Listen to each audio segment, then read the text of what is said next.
All right, welcome everyone. We're going to go ahead and get this meeting started. So we're going to go ahead and call the meeting to orders. 5:30. 1.2 Presentation of Colors. The presentation of colors is by the Chavez Middle School California Cadet Corps, led by Lieutenant Colonel Chris West, 305th Battalion. So welcome.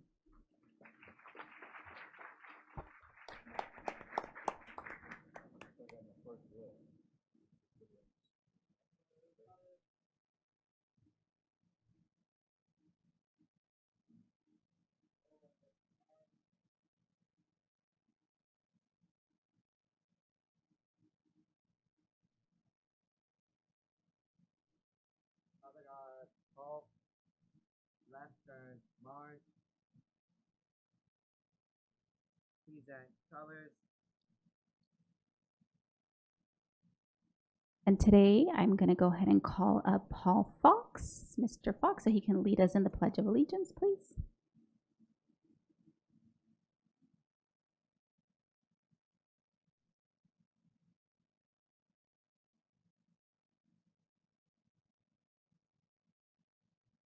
Okay. Place your right hand over your heart. Ready? Begin. I pledge allegiance to the flag of the United States of America and to the republic for which it stands, one nation, under God, indivisible, with liberty and justice for all.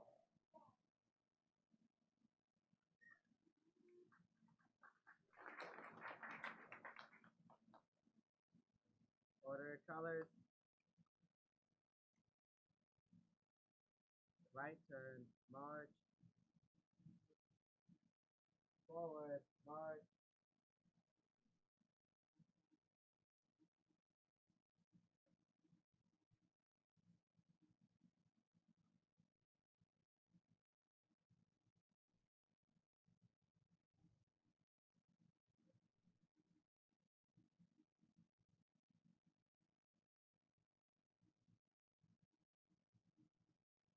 Awesome. You may be seated. Let's go ahead and give him another big round of applause, please. And thank you so much, Mr. Fox. You did a wonderful, wonderful job.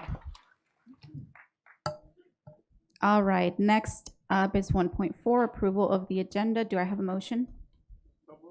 Second. Moved by Mr. Tillman, second by Dr. Wyatt. Vote, please.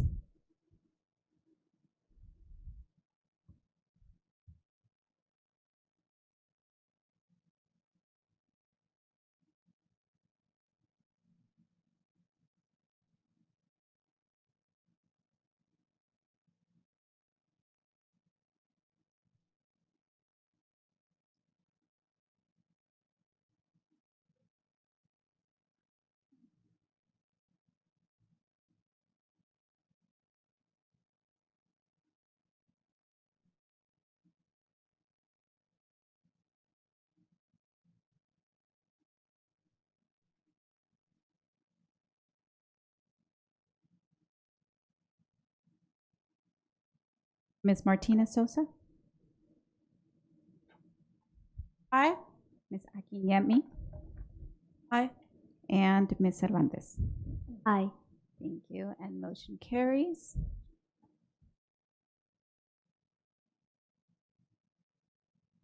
Two special presentations and recognitions. I will now turn items 2.1 through 2.3 over to Ms. Carla Cross.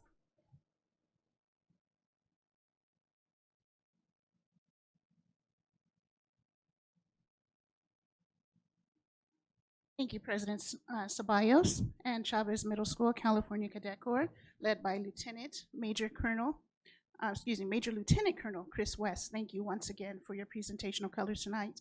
My name is Carla Cross. I work within the Communications Department and I oversee intergovernmental relations on behalf of the district. I also have the distinct pleasure of serving as your MC this evening. Before we move forward, I would like to ask our Board of Education, our superintendent, and our executive cabinet members to please take your seats here in the reserved seating area in the front of the boardroom. Thank you.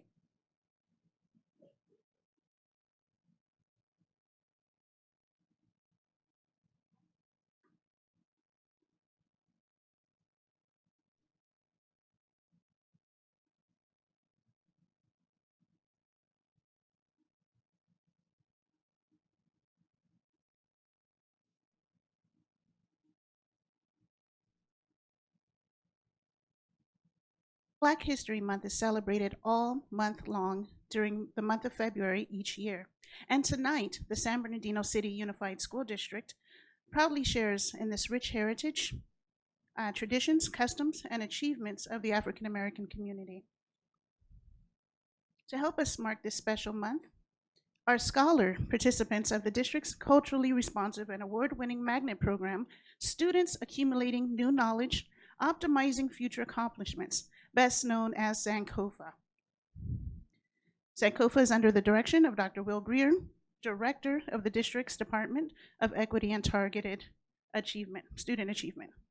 At this time, please put your hands together as we welcome the scholars from the Sankofa program at Hunt Elementary School as they prepare to present a reading of Hey Black Child. Following the presentation, our board superintendent, Principal Teresa Hopkins, Principal on assignment Tamika Casey, and Sankofa teachers will gather to be photographed with our Hunt scholars here at the front of the dais. Thank you. Hey Black Child by Eugene Perkins. Hey Black Child, do you know who you are, who you really are? Do you know you can be what you want to be if you try to be what you can be? Hey Black Child, do you know where you're going, where you're really going? Do you know you can learn what you want to learn if you try to learn what you can learn? Hey Black Child, do you know you are strong? I mean really strong. Do you know you can do what you want to do if you try to do what you can do?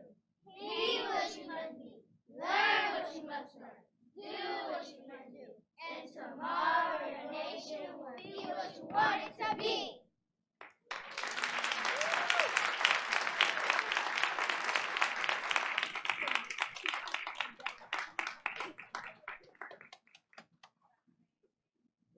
That was incredible. Thank you very much. Please remain in your positions. Hunt scholars, please remain in your positions. At this time, our Board of Education, our superintendent, will gather to take a photo. Principal, oh, there you are.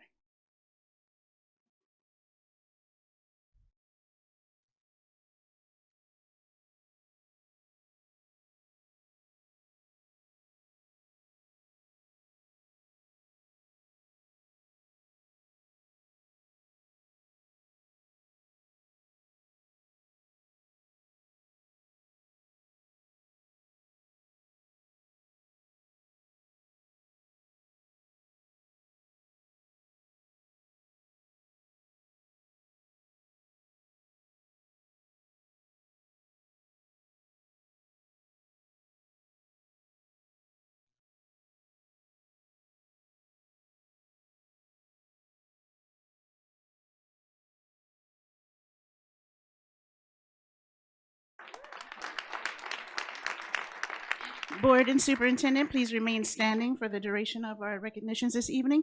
And before they get away from us, audience, let's please give our Sankofa scholars another round of applause. Thank you.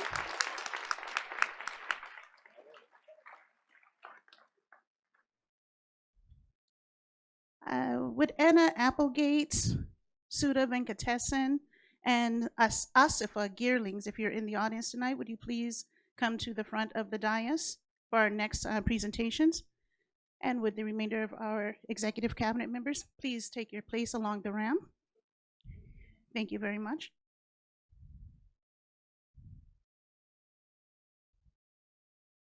Our next recognitions will be for our special, our spelling bee competition that just took place recently. I understand that there may be some teachers in the audience who helped our students prepare. If you're in the audience, would you please stand at this time so that we may acknowledge you?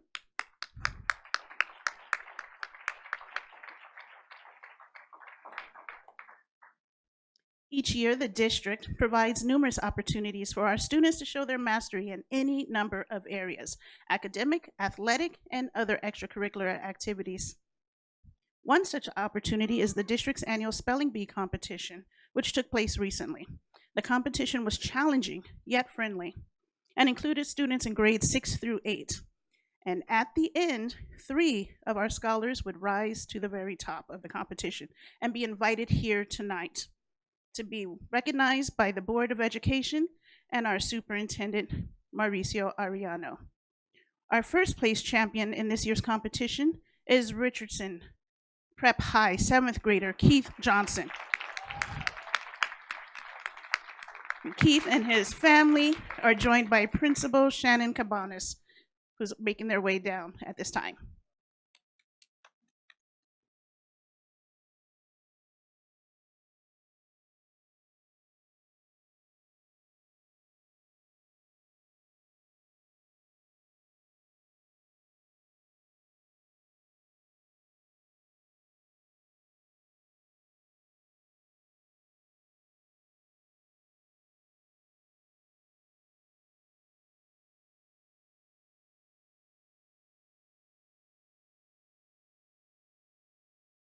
Get everyone to begin.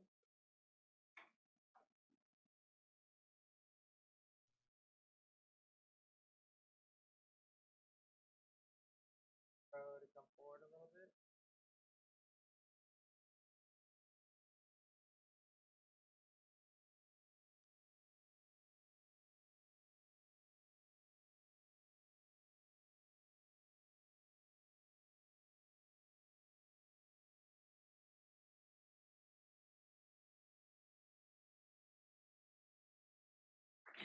Keith, we congratulate you on your first place finish.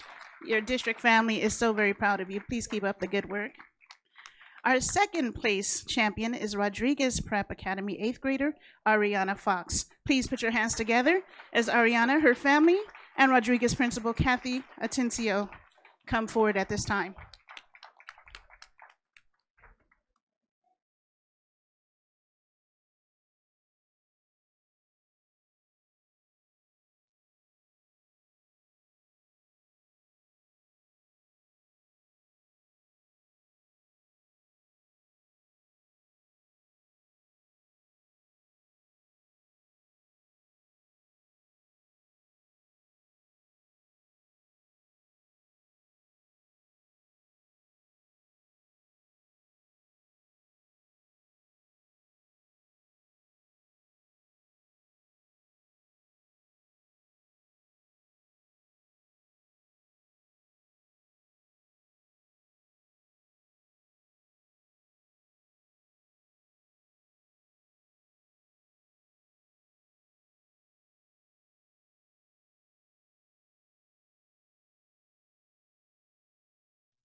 Congratulations, Ariana. Please keep up the good work.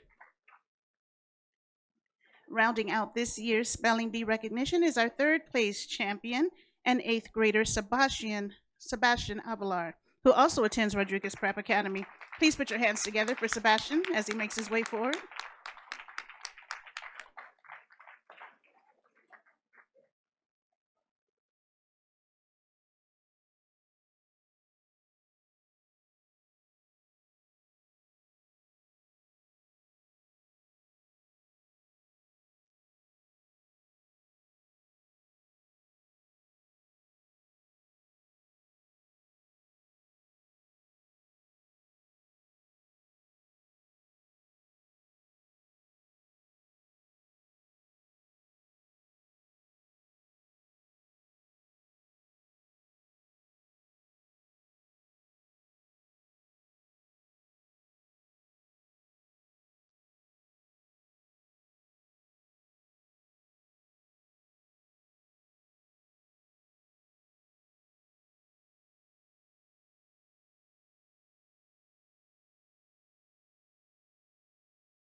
Thank you, Sebastian, and to all of our other Spelling Bee champions. Keep up the good work. We're so proud of all of you. Thank you very much.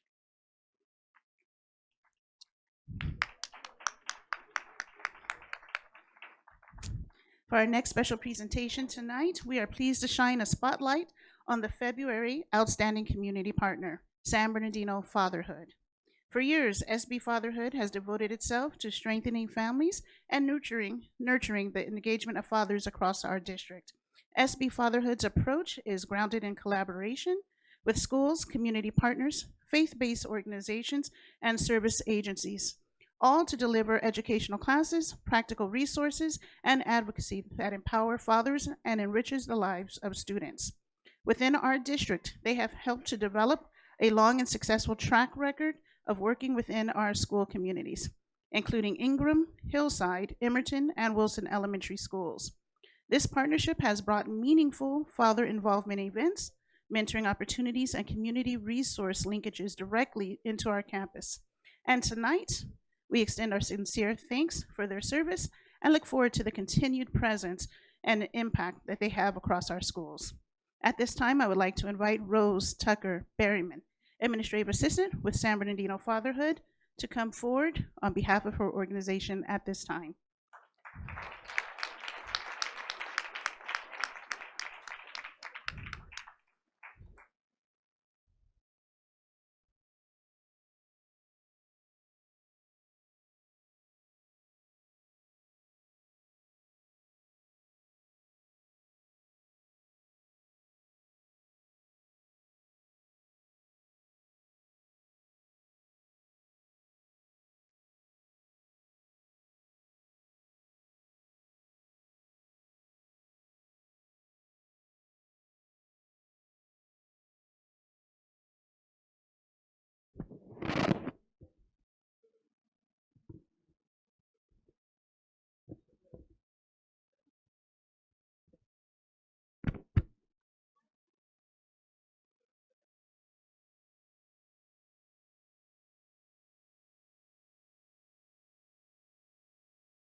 Rose would like to provide brief remarks. Rose, would you please take the podium, the center podium?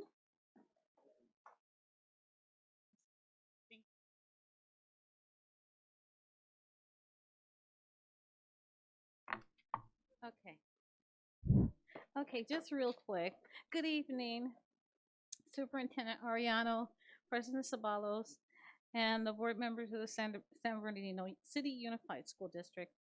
It is indeed an honor to accept this recognition and award. On behalf of SB Fatherhood and my husband, our Executive Director, Ryan Berryman, who is unable to be here this evening as he's facilitating a fatherhood workshop in the community.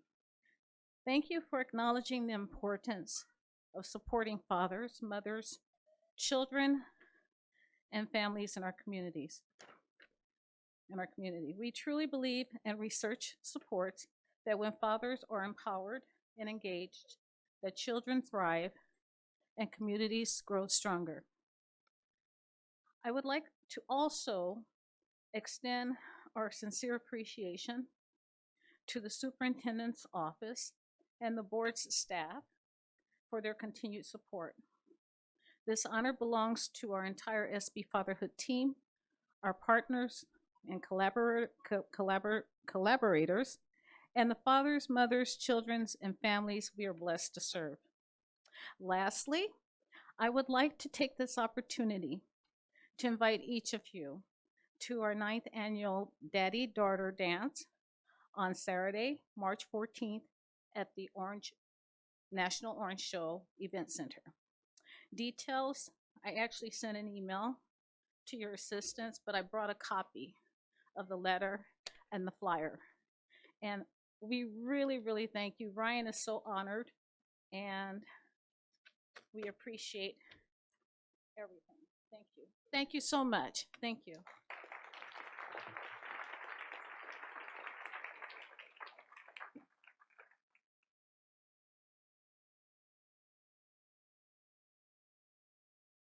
Thank you, Rose from SB Fatherhood. We appreciate you being with us this evening, and congratulations on your award.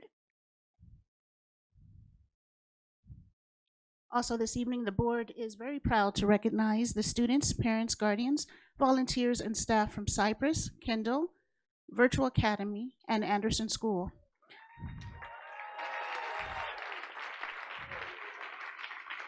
Our students are being honored for their hard work and academic success. Parents, guardians, volunteers are being recognized for their meaningful involvement and positive impact on students' lives at these specific schools. Our site employees, both certificated and classified, are being celebrated for their dedication and commitment to supporting our schools and ensuring every student's success. All of tonight's honorees will receive a certificate of appreciation from our Board of Education. Students and parent award winners will receive free tickets for their family to attend the San Bernardino Symphony. Our student honorees will also receive a district bumper sticker and a yard sign. Audience, these presentations will take approximately 20 minutes in total, and I kindly ask that you return to your seats after receiving your award as a courtesy to your fellow honorees. With that in mind, when your name is called, would you and your immediate family please come forward to accept your award by walking down the ramp to your right. And as you come forward, you will be greeted by Superintendent Mr. Mauricio Arellano, the Board of Education, our executive cabinet members, and your school's principal. Our first school site recognitions are for Cypress Elementary School. And at this time, I invite Principal Jennifer Barber West to join us at the front of the dais. Please give her a warm round of applause.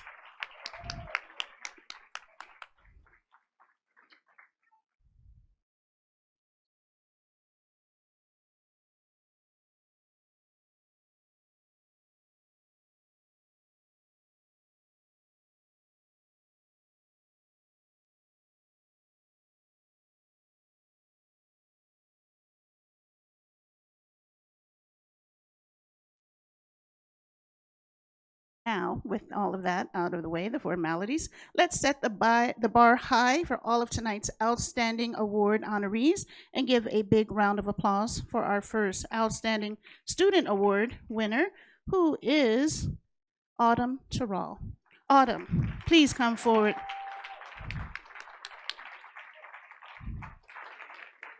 Autumn is a sixth grader in Mrs. Shannon Atencio's class. She is an outstanding scholar who consistently demonstrates the Cypress school-wide expectations of being respectful, responsible, and safe, while also being kind in everything she does, from her academics to her athleticism. Autumn is always helpful and polite and eagerly offers assistance to adults. She also participates in student council activities and serves as a positive role model for her peers. Her care and encouragement toward younger scholars truly reflects her strong character and leadership and makes her deserving of this award. Congratulations, Autumn. Please keep up the good work.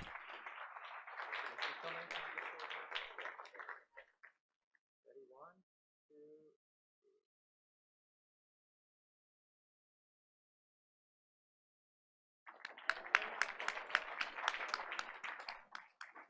Our first Outstanding Parent Award winner is Brenda Vasquez. Brenda is an outstanding parent whose dedication and service has had a meaningful impact on the Cypress school community. Through her leadership on parent committees such as ELAC and School Site Council, her support of family engagement events, and her role as our site parent representative for the Superintendent's Parent Advisory Committee, Brenda has consistently advocated for and strengthened connections among families, staff, and district leadership. Her commitment extends beyond her own children, ensuring the well-being and success of all students across Cypress Elementary. Thank you so very much, Brenda. Congratulations on your award.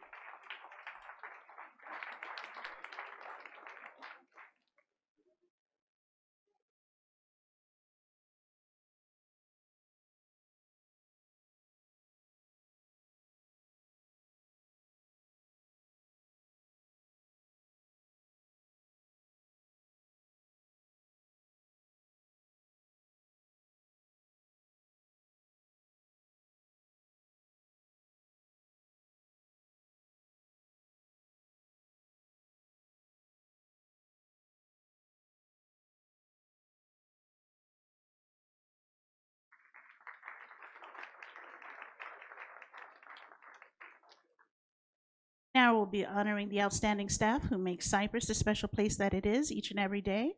First, let's welcome Katie Lopez, who exemplifies excellence through her unwavering commitment and professionalism in her role as attendance clerk.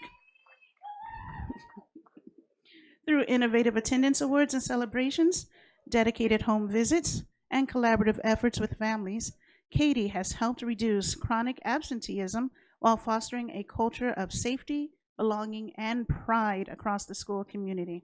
Her resilience and generosity extend beyond her role and her family demeanor. Timely assistance and positive presence reflect the pride and excellence of the entire school community.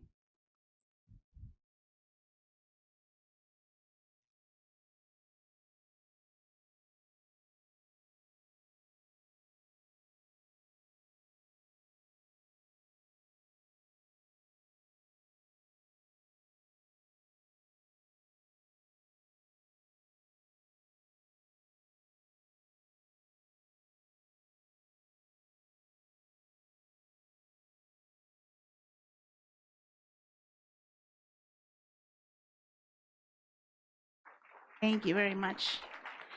Our next honoree is program facilitator Sarah Gabriel, who makes Cypress Elementary shine through her dedicated support of PBIS, meaningful assistance to teachers with SEL instruction, and strong collaboration with our counselor on restorative practices. She consistently goes above and beyond to strengthen a safe, welcoming school climate where positive relationships are prioritized. Her commitment ensures all students feel supported, valued, and empowered to thrive. There are truly not enough words to capture the impact she has on the Cypress campus. She is an irreplaceable asset whose dedication and leadership uplifts the entire school community. Thank you, Sarah.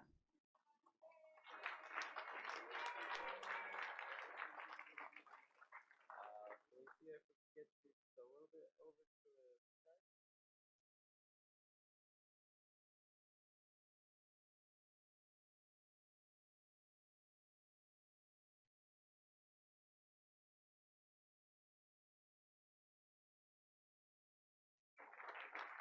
Thank you, Katie and Sarah, for everything you do on behalf of the scholars at Cypress Elementary School. And thank you, audience, for honoring the students, volunteers, and staff from Cypress Elementary this evening and returning to your seats. Audience, let's give them another round of applause.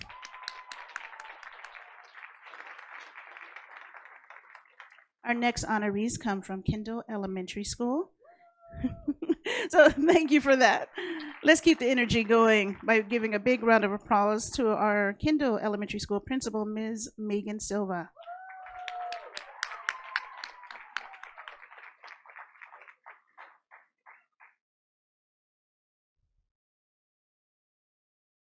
Thank you for your patience. As Ms. Silva makes her way down, we'll just give us a moment.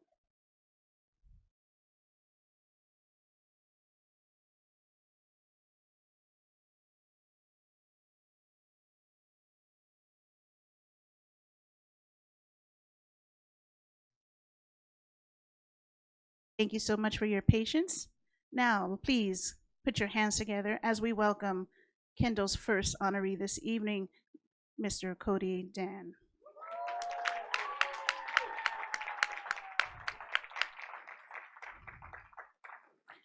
Cody is being recognized this evening for his academics, his citizenship, and his leadership. Cody is a fifth grade Avid student and a reclassified fluent English proficient learner in Mrs. Kristen Hudak's class. Cody demonstrates strong leadership as a member of Kendall's student council, and he was one of the original members of the school's buddy program, Unified Cubbaroos, where he promoted inclusion and meaningful support for students with diverse needs. He consistently exemplifies the importance of an inclusive learning environment by collaborating respectfully with peers, valuing diverse perspectives, and contributing positively to school initiatives. Thank you, Cody.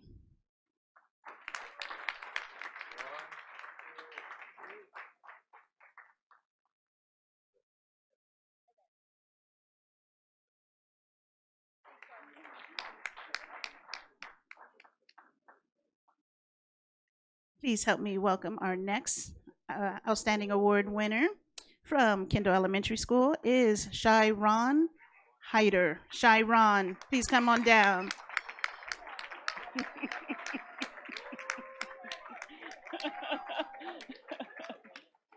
Shyron brought the energy.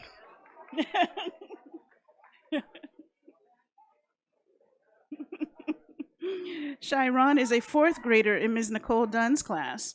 His dedication to his academics and personal growth has led to quite the impressive transition. He is a talented mathematician and a charismatic young man, as we can all see. His confidence and perseverance has placed him on a strong pathway toward continued success. Shyron is receiving this award for his efforts and hard work to achieve recognition as Kendall's Most Improved Scholar. And his academic and behavioral growth powerfully reflect his own desire and commitment to his ongoing and future success. Congratulations, Shyron.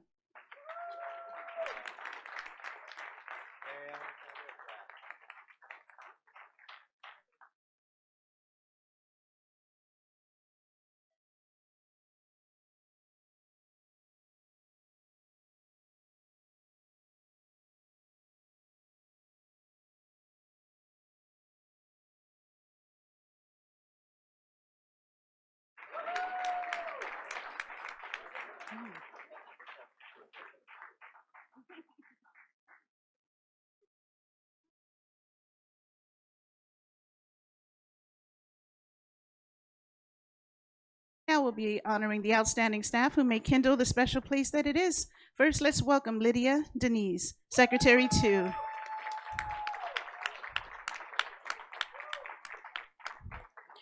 Lydia embodies the district's shine's expectations by consistently going above and beyond in her role of a school secretary. Her dedication to supporting scholars, staff, and families strengthens the heart of this school community. She champions our district by encouraging others to join our team, fosters a college and career-bound mindset for our young scholars. She cultivates a positive, caring culture that makes the school not just a place to work, but a place to belong. She is a true asset to Kendall Elementary. Thank you very much, Lydia.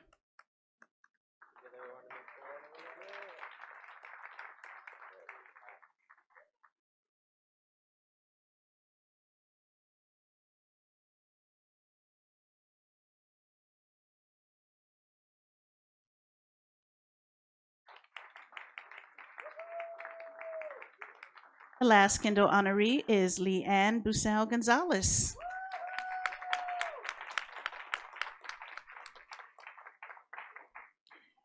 Leanne exemplifies exceptional skill, dedication, and professionalism in everything she does. As Kendall's program facilitator, she seamlessly wears multiple hats and carries out her responsibilities with fidelity, pride, and effectiveness, positively impacting the Kendall campus and the district. In her roles as Avid site lead and site testing coordinator, she goes above and beyond to ensure scholars are equipped with the skills needed for a successful college and/or career path.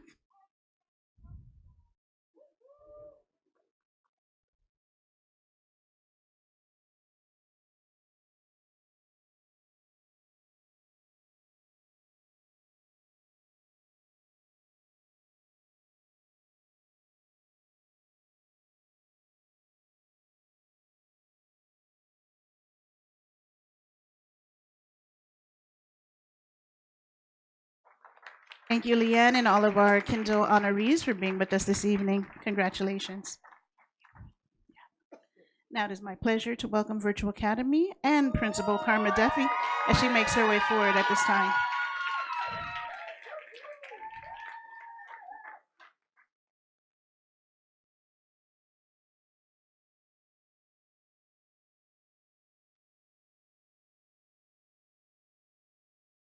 Thank you for your patience as we pause briefly.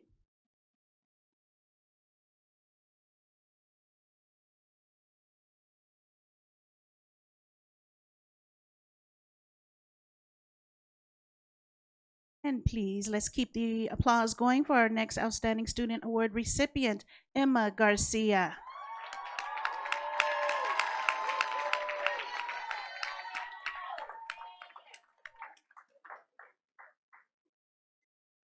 Emma is a seventh grader in Ms. Caroline Schmedigard's class who is being recognized for her academics, citizenship, and her accomplishments in music and the arts. Emma is a hardworking scholar who is responsible, reliable, and helpful towards others. She is artistically talented and completes her assignments with accuracy and creativity. She is also willing to help not only her peers, but her teachers as well if anything is needed. Thank you very much, Emma.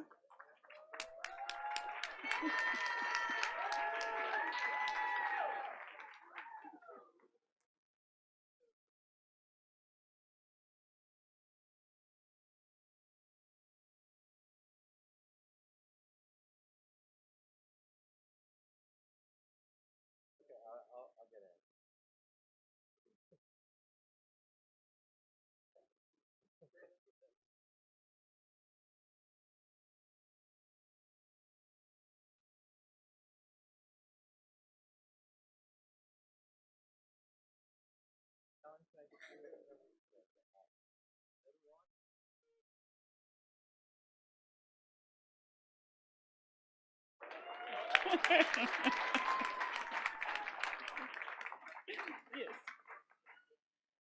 Now, please help me welcome our next Outstanding Student Award recipient, Madden Suneo.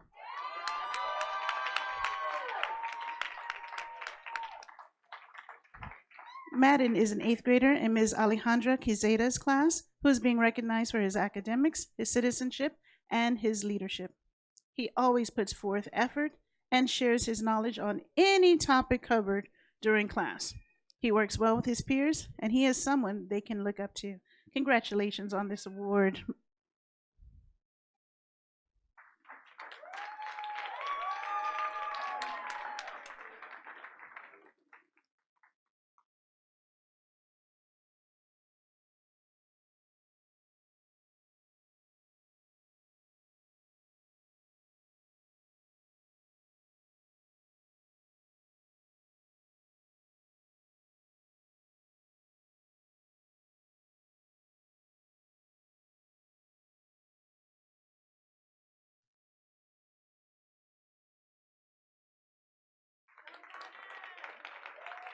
Thank you, Madden. Next, we'll be recognizing our Virtual Academy employees. First up, please welcome Christina Rodriguez, Instructional Assistant.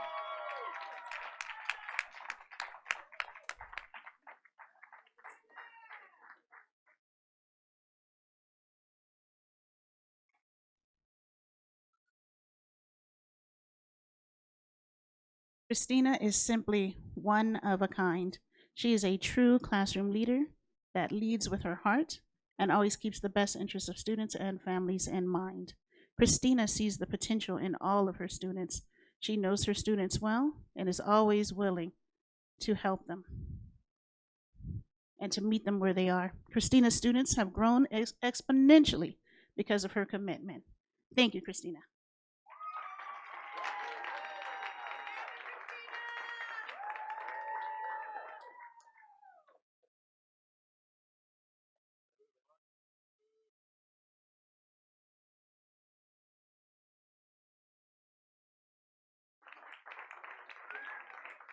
Our final Virtual Academy honoree is mild moderate teacher Maria Esther Villapando.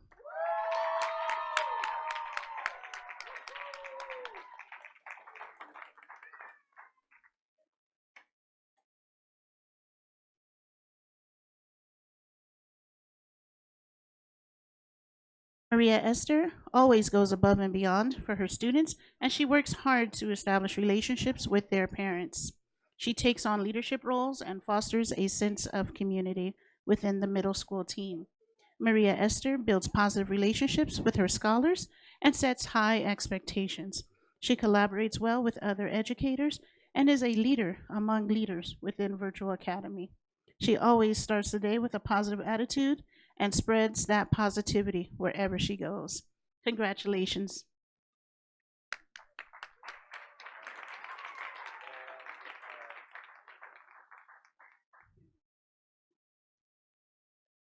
Thank you to Virtual Academy, Principal Duffy, and to all of the honorees from that campus for joining us this evening.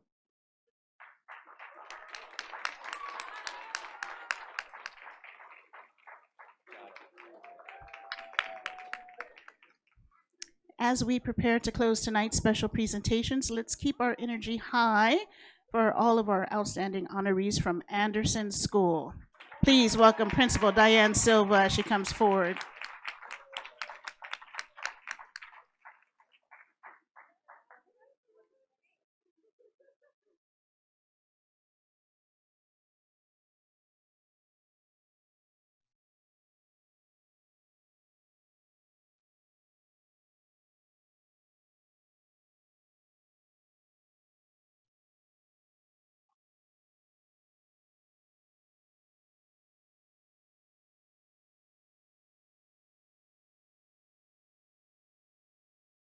Please put your hands together and give a big round of applause for Outstanding Student Award recipient Stephanie Torres Nunez, a transition student in Mrs. Lillian Segovia's class.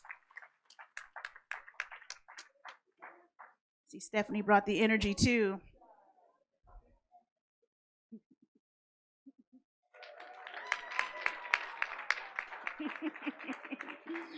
Over the past 2 years, Stephanie has put forth great effort and has shown tremendous growth in many areas, which is why she is being recognized with the Most Improved Award this evening.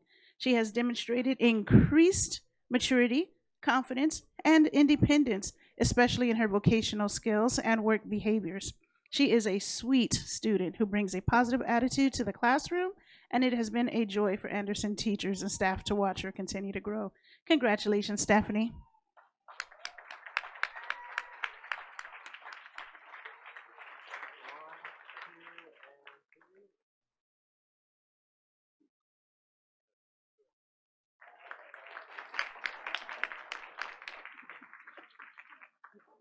Yes. Please help me welcome our next Outstanding Student Award recipient, Miguel Romero.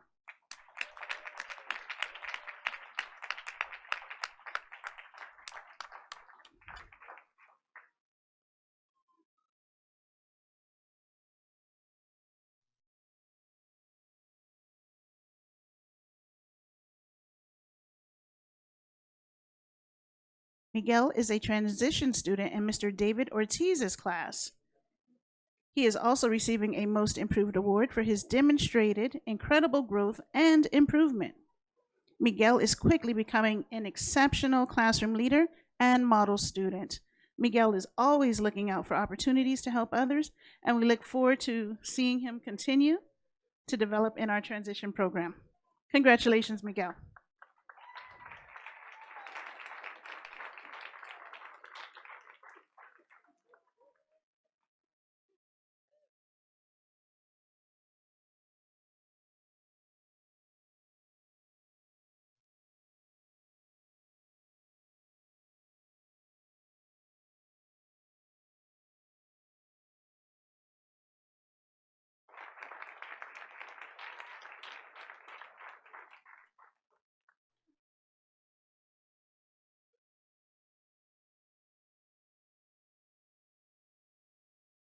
The Anderson School Outstanding Parent Award honoree is Anna Miranda Bautista.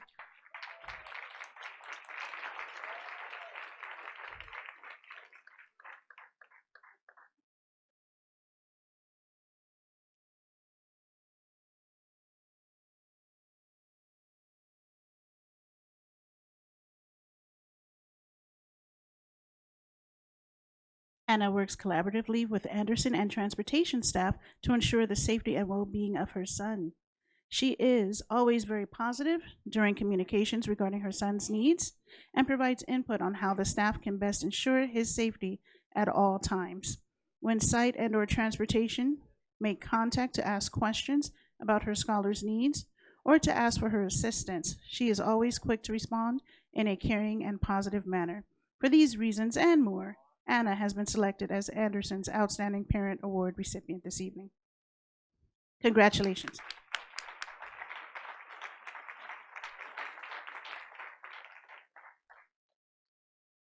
Now we're going to honor the outstanding staff who make Anderson the special place that it is.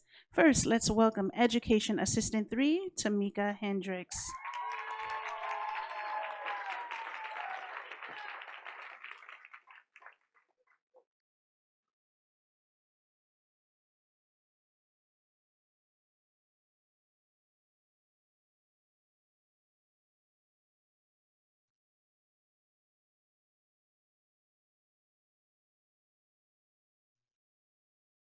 Sorry about that. Tamika works daily with our students to support building their independence. She holds high expectations for each of her scholars, and she closely monitors their progress toward meeting goals. She encourages the students by providing incentives that create a classroom environment that motivates students to work to the best of their ability. Her support and dedication to the students has helped Anderson scholars be confident in the fact they are getting one step closer to an independent life each day. Thank you, Tamika. Get you a little bit of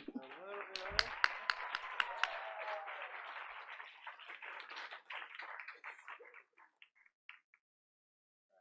One, two,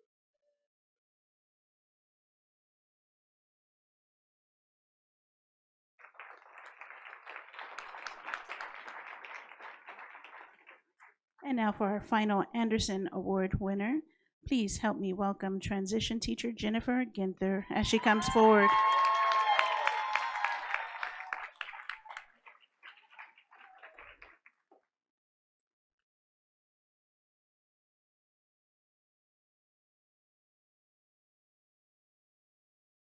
Jennifer is viewed as a leader by her students, colleagues, and administrator. She has served the district as a special education teacher for the past 11 years. She believes that her students can achieve, and she takes pride and joy in providing learning opportunities for them as they grow and transition from high school to independence.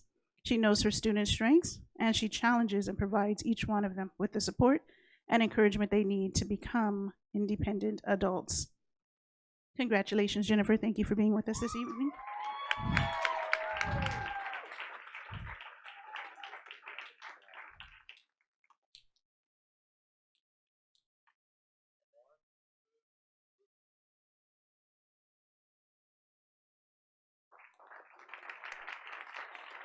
Board and Cabinet, would you please remain standing? Thank you very much. If we're ready, we're going to do a quick reset. And would Principal Jennifer Barber West please come back to the front of the dais? Jennifer, just by yourself, please. Thank you very much. No handshake is necessary this time. And audience, please give a big round of applause to our Outstanding Student Award recipient, Kendall Orozco.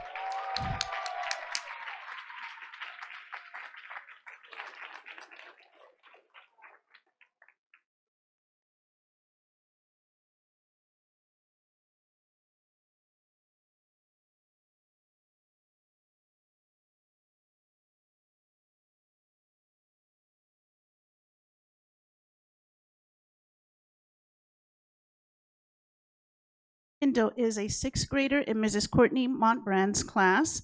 She is an outstanding scholar who consistently exemplifies respect, responsibility, safety, and kindness in every setting. She is courteous, dependable, and always willing to lend a helping hand, whether supporting student council initiatives, assisting adults, or guiding younger scholars with encouragement and care. Kendall leads by example, serving as a positive role model for her peers. In addition to citizenship, and she actively contributes in athletics. Kendall truly embodies the qualities of an outstanding scholar and is deserving of this achievement award. Now, to our board and superintendent and cabinet, would you please take your seats at this time?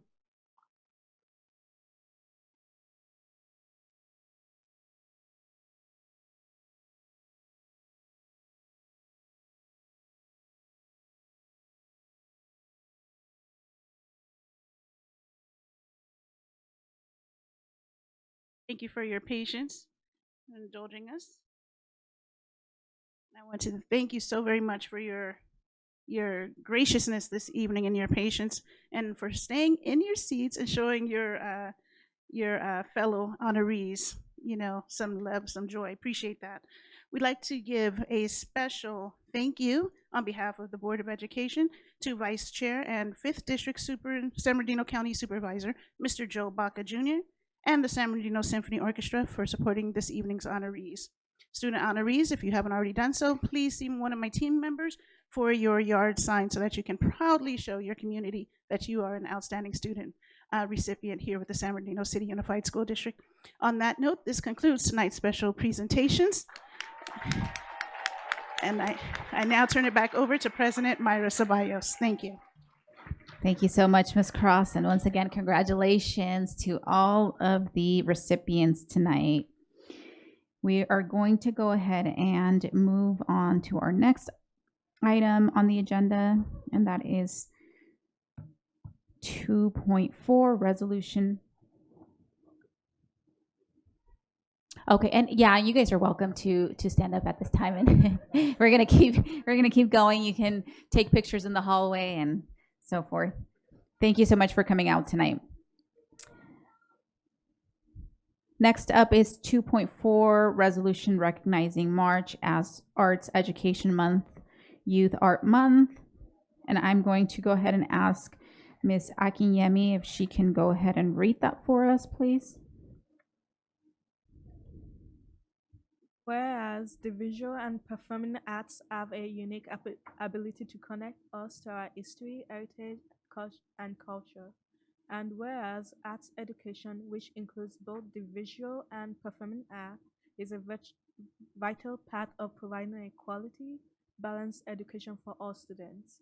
And whereas the Board of Education of San Bernardino Unified School District joins California in recognizing arts education as an essential part of basic education for all students, pre-kindergarten through grade 12. Therefore, be it resolved, the Board of Education of San Bernardino City Unified School District joins the California Department of Education in recognizing March as Arts Education's Month / Youth Arts Month and Music in our schools months, and encourages all schools in the district to celebrate the art with meaningful student activities and programs that demonstrate learning and understanding of the visual and performing arts. So moved. Second. Moved by Mrs. Alexander, second by Mr. Tillman. Vote please. Ms. Akinyemi? Yemi? Aye. Ms. Cervantes? Aye. Ms. Martinez Sosa? Aye. Thank you. My system closed out, but I'm gonna go back in a bit. So am I. Okay, thank you.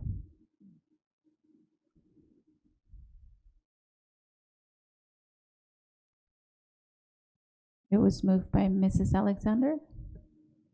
Mrs. Grande? Oh, Ms. Grande.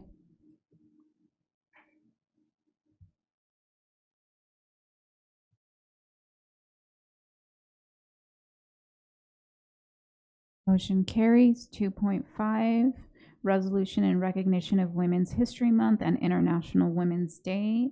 I'm going to go ahead and ask Ms. Cervantes if she can read that for us, please. Resolution in recognition of Women's History Month and International Women's Day. Whereas Women's History Month began as a local celebration of Women's History Week in 1978 in Santa Rosa, California, and whereas now the entire month of March is dedicated to recognizing and spreading awareness of the importance of women in the history of the United States and the world, and whereas March 8th is International Women's Day, a day of collective global activism and celebration, and whereas in our own community across the United States and worldwide, women have been and continue to be leaders in the forefront of social change efforts, business, science, government, math, art, literature, music, film, athletics, and more. Therefore, be it resolved, the Board of Education of the San Bernardino City Unified School District joins others around the state, the nation, and the world in recognizing March as Women's History Month and March 8, 2026 as International Women's Day, and directs district teachers to promote learning activities that encourage students to reflect on the many notable contributions that women have made. So moved. Moved by Mrs. Alexander, second by Dr. Wyatt. Vote please. Ms. Akinyemi? Aye. Ms. Cervantes? Aye. Ms. Martinez Sosa? Aye. Thank you. And I'm an aye as well.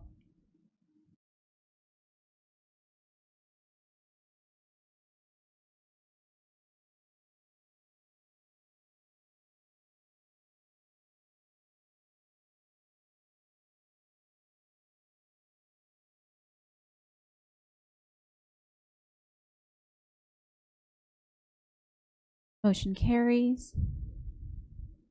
3.0, public comment.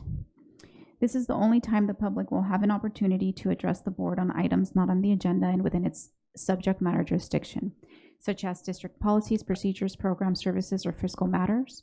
The board must operate under the Brown Act open meeting regulations, which prevents boards from commenting on items not on the agenda to ensure transparency and public participation in government decision-making. The reason is simple. The board wants to make sure that anyone who has an opinion on an item knows via our posted agenda when we will be discussing it as a board.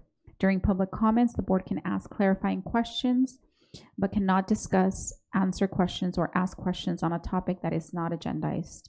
We certainly are happy that you are here today to let us know your concerns. Please know that we're listening to your voices and your input is valued. If a follow-up is required on your comment, a staff member will reach out to you. Please make sure your email or phone number is provided on your comment form so that they may contact you. Public comments are limited to 5 minutes per person. 6 or more people who wish to speak on one topic will be provided no more than 30 minutes total. Speakers are cautioned that under California law, no person is immune from liability for making intentionally false or defamatory comments simply because these are made at a public meeting. First up, we have Mr. Ben Salgado. Welcome.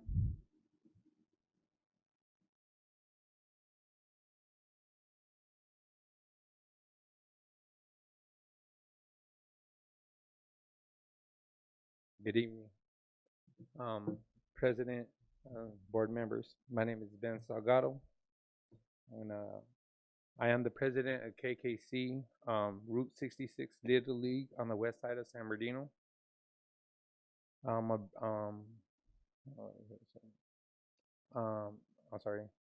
Route 66 Little League.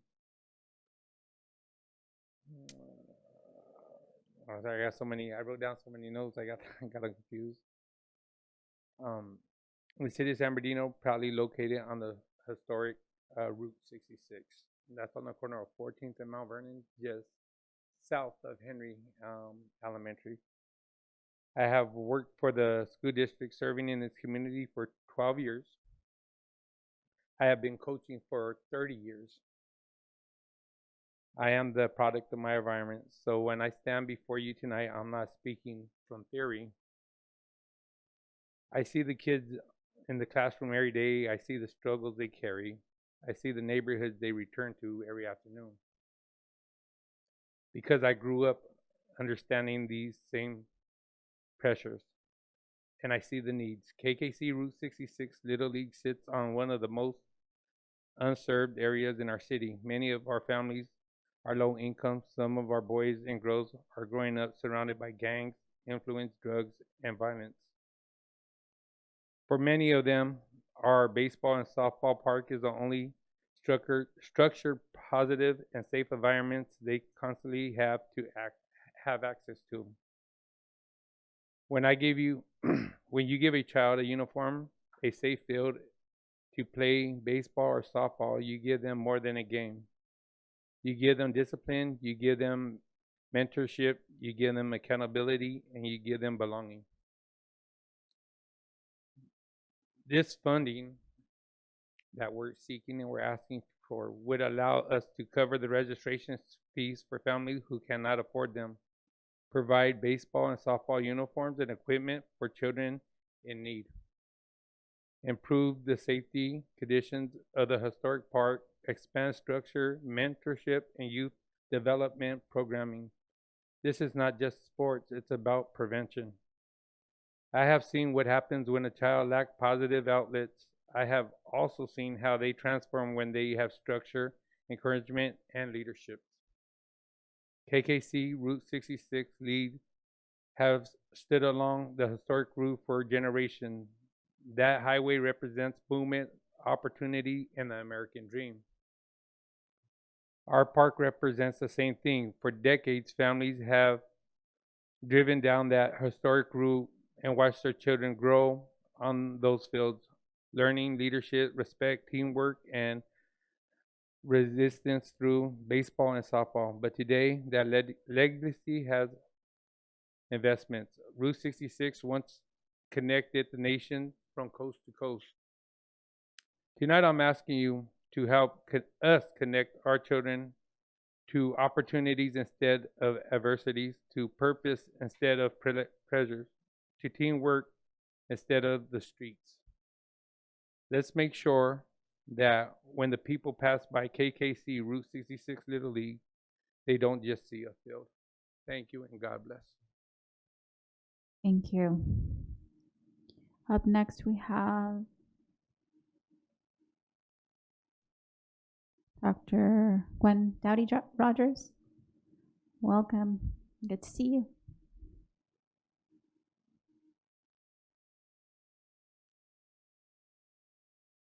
So hello, everyone. Good evening, President Ceballos, Vice President Grande, to the board, Superintendent Ariano, to the student board members and cabinet. It's good to be here on this side. I am here today because on October the 31st, you all did something wonderful for the community. And that is when you opened up the Child Development Center under the name of Francis Grice. That day, I spoke briefly, and Vice President Grande said the information that I had would be great to have for the center. And so I put that together in a plaque because I think it's important that we have history and our students can read and see and learn those people that we grew up, right, with Danny. And so I'm just going to read to you a snippet, and I'm going to give you this plaque, and hopefully it will be placed over there and will be there for years to come. And I think it's so appropriate. It is Black History Month, and so my timing was impeccable because I didn't know you were doing all this tonight, but I would have asked to be a part of that. So let me read just a portion. As we trace the footsteps of Frances Jean Grice, we can only give thanks for the many lives she touched and enriched along life's journey. A strong and self-confident woman, she was blessed to enjoy many of God's blessings, including being a mother, a sister, and an aunt, and a true friend to many. Frances Jean Grice was born in Detroit, Michigan on April 12, 1933, to Wilhelmina and Edwin Grice. She gave birth to two children, Anthony and Darlene, and wanting a better life for them, packed up her automobile and her children and drove to California. After moving to San Bernardino in 1962, she immediately began working at St. Bernardine's Hospital as a nurse's aide and later as an inhalation therapist. She then went to work as a secretary for Art Townsend, the publisher of the Precinct Reporter, where she was struck by the level of hopelessness and joblessness for Black youth in the surrounding community. What she witnessed sparked her outrage and gave birth to her activism. Frances Grice became a key figure in the fight for integration of schools within the San Bernardino City Unified School District. In partnership with her sister activists, Bonnie Johnson, Valerie Pope, and Sarah Davis, they formed a grassroots coalition that became the voice of the voiceless and the poorest African Americans in the Inland Empire on issues of school segregation and joblessness in local communities. Out of frustration, Frances said she had to do something. She organized parents in her West Side neighborhood to attend school board meetings and demand change. The group, Mrs. Grice said, became the Community League of Mothers. The mothers organized a school boycott and opened freedom schools in garages, storefronts, and living rooms so the children wouldn't fall behind. The Community League of Mothers, CLOM, and its supporters began teaching the students themselves. Within a few years, Frances was a leader in establishing the Dependency Prevention Program, a poverty program now known as Community Action Partnership of San Bernardino County. So I will present this to you all. There is much more to it, but I think it's so much that our students can learn and know about the voices of those that we talk about and we had a chance to walk, see, and engage with. They can read about her. So I will leave this with the board, and thank you all. Have a wonderful night. Wow, thank you so much. Thank you so much for reading that, and not just our students. I learned I learned just now, so thank you for sharing that tonight. Up next, we have Mr. Terry Boykins. Welcome.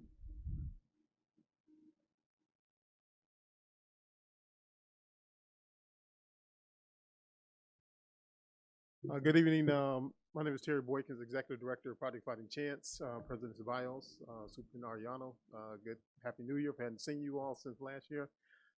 Just want to give you a little bit of update with Project Fighting Chance. We have been invited to a number of the upcoming career fairs, and I believe as of to date, we're going to be attending about 10 of them, working with the students, talking about careers, talking about some of the things that individuals in our organization do, and we hopefully we'll get one of your alumni, Terrible Terry Washington, who is defending his WBC championship, I think in a few days, next weekend. So that's kind of exciting. There's been a big request to have him come out to the schools as an alumni, so we look forward to that and look forward to participating and talking about the future of careers for these young scholars. The other thing too is a couple of years ago we began advocating for improvements on the west side, and I know this gentleman was talking about the importance of underserved communities having equitable stake in the city, just like everyone else. And as a result of that advocacy, we were awarded the Community Development Block Grant. And with that grant, we had a chance to improve significantly the Reuben Campos Community Center, which started back in November. So I have been nonstop, no vacation, no holidays, but we got the job done. And as a result of that, parents and youth have just appreciated being able to have a nice, clean parking lot has been redone and striped, ADA compliance, new HVAC units put in, new facilities in the restrooms. Everything was torn out. The toilets, the urinals, all of that, sinks, all that's new. Basically motion activated. The kids are having to kick out of going in the bathrooms now to be able to make the water come on and off. So that's kind of exciting. But it's good to see that they are able to enjoy a nice, clean place in their own community. Also, too, we can get a chance to make sure that the heat is on during the winter and the air conditioning is on during the summer, which has not been the place before. And so all new flooring is in there. I've got a few contractors that are left to come in, but we look forward to having you all come in and see the community center, particularly as we engage EXL students after school.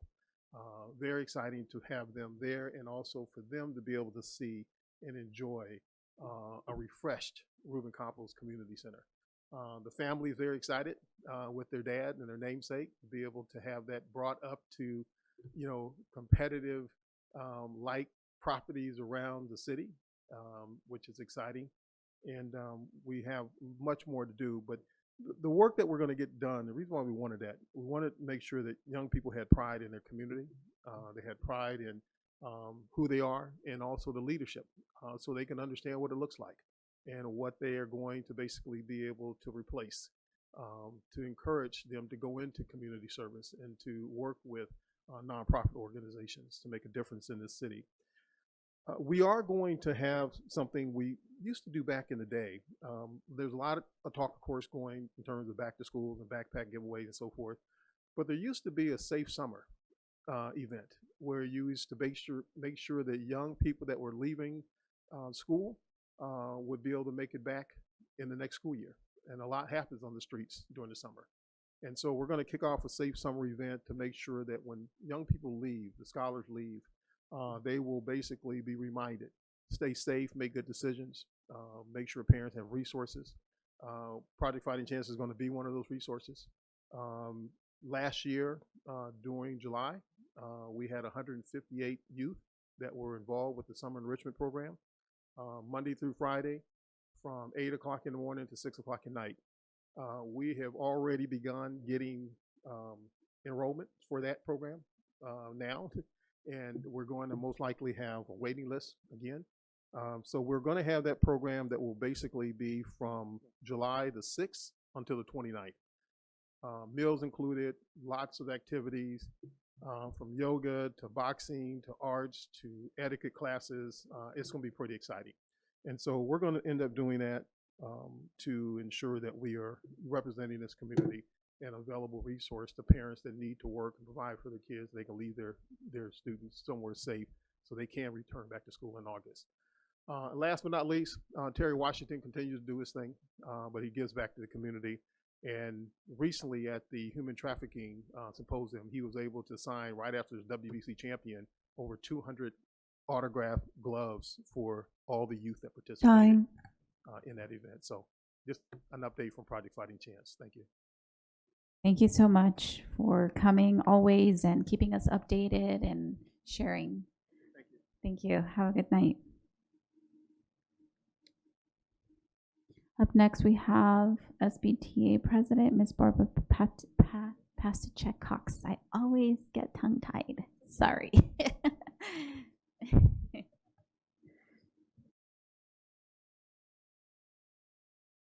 Thank you. That was perfect. Good evening, President Ceballos, Vice President Abeles Grande, Mr. Arellano, and esteemed members of the Cabinet and Board. My name is Barbara Pastachek Cox, and I proudly serve as the President for the San Bernardino Teachers Association. And I'm here tonight not as an individual, but also as the voice of over 3,000 educators in our district. This week, we pause to celebrate and honor the invaluable work of our school counselors. These exceptional professionals do far more than manage schedules. They are mentors, advocates, listeners, and lifelines to our students. They help young people navigate academic challenges, prepare for college and careers, and work through personal obstacles with care and dignity. As former First Lady Michelle Obama once said, it's not about how much money you make, but the difference that you make in people's lives. Our counselors live that truth every single day, and our schools are stronger because of them.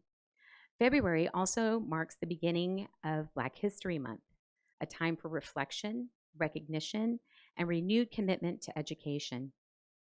It is an opportunity to engage our students in meaningful conversations about our nation's history and the individuals whose courage and leadership helped shape it. Black history is American history. And as educators, we have both the privilege and the responsibility to ensure that every student sees themselves reflected in the curriculum, in their classrooms, and in the story of our country. Today, I would like to take a moment to reflect on the recent passing of civil rights leader Jesse Jackson, whose lifelong dedication to justice, equality, and civic engagement helped expand opportunity and amplify the voices of countless Americans. His work reminds us that progress requires persistence and that leadership is rooted in service.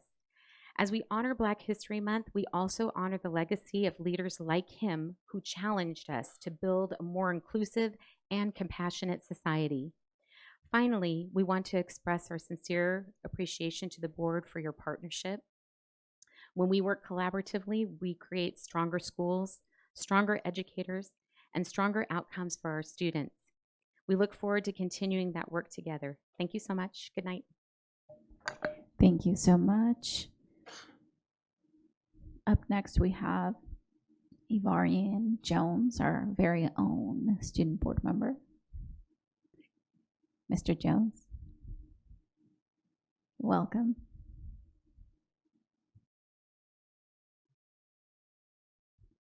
Hello, everyone. Today I'm coming to you guys as a student and not as a student board member. Today, I hope you guys are all doing well. I'm currently in a scholarship program that's called the Battalion Knights, and it's for young African-American men who are in their senior year of high school for them to gain money for their freshman year of college. And I'm currently working with the Socialites Incorporation. The program focuses on developing young men into leaders through character building, academic excellence, and service to the community. The program provides opportunities such as life skills workshop, etiquette, training, mentorship, and community engagement.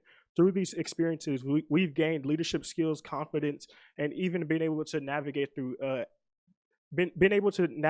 diverse environmental environments and challenges. Programs like the Battalion Knights play an important role in shaping a young man into responsible, driven individuals who are prepared to contribute positively into society. The motto is developing self-character, pursuing academic excellence, and service to the community. It reflects on a value that align with goals we strive as students and future leader. I'm hoping that today you guys can all possibly support me, whether it's in sending this on to other people or whether you can come to the event. We have an event March 28th, which is the official Sir Knight program, where one of us will be sworn in as the Sir Knight for 2026. So I'm hoping that I can gain your guys' support. Thank you guys. Thank you. Mr. Tillman? I'm assuming that we're going to get a request for a contribution. I know we normally do, and then we'll get it agendized. We have it already, so we'll agendize it so we can do a sponsorship. All right. Thank you. Just let you know. I know you want to sometimes say I'm not a board member. You're always going to be a board member as long as you're serving. This is a teachable moment. Even as board members, we can say we're not in that capacity. We're always in that capacity. So you don't have to deny it. Just embrace it. Embrace it. Yeah. Mrs. Alexander?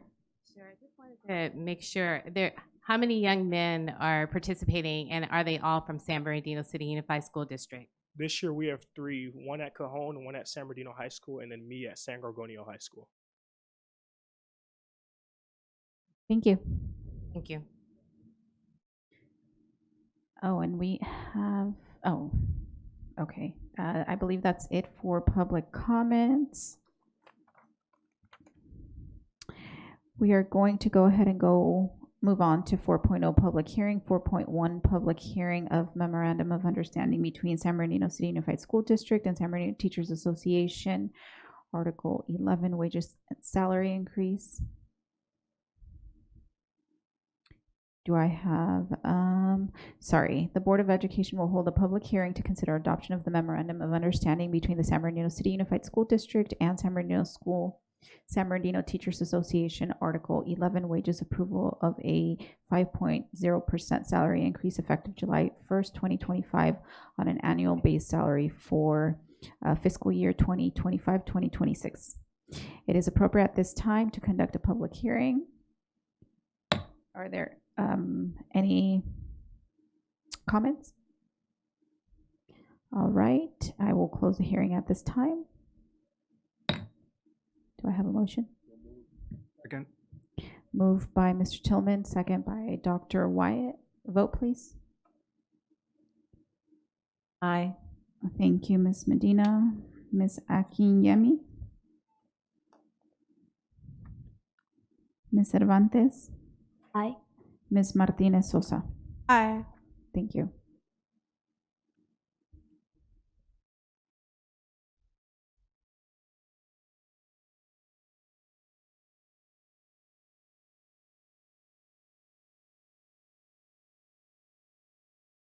Motion carries. 4.2 public hearing and adoption of the tentative agreement reopener between the San Bernardino City Unified School District and the Communications Workers of America, Local 9588. The Board of Education will hold a public hearing to consider the adoption of the tentative agreement reopener between the San Bernardino City Unified School District and the Communications Workers of America, Local 9588. So at this time, we will open the hearing. Do we have any comments? Come on down. Welcome.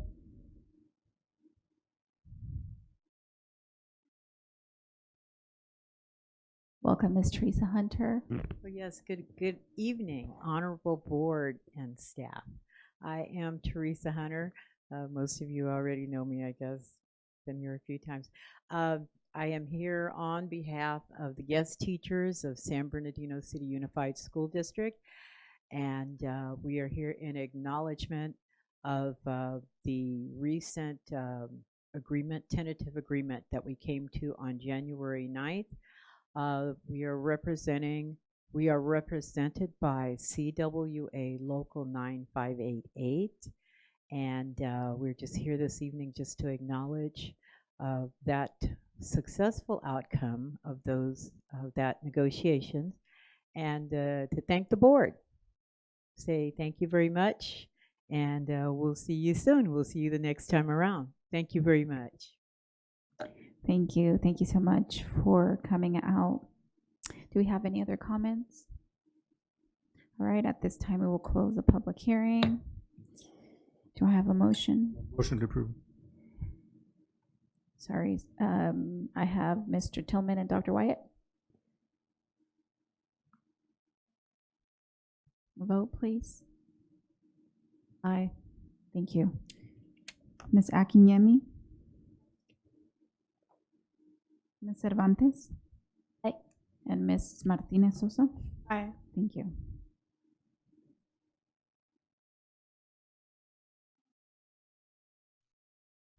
Motion carries.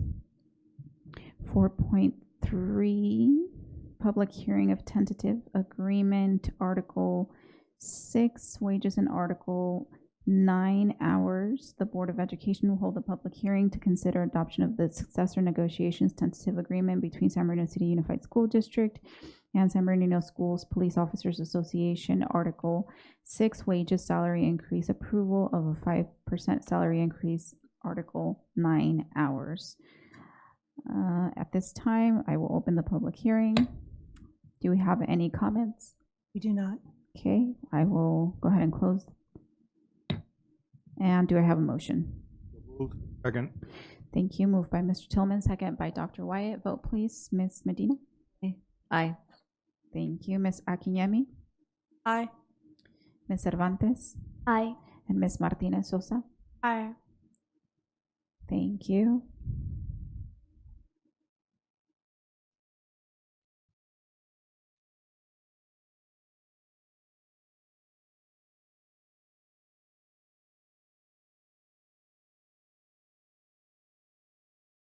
Motion carries. 5.0 closed session, 5.1 closed session public comments. Do we have any?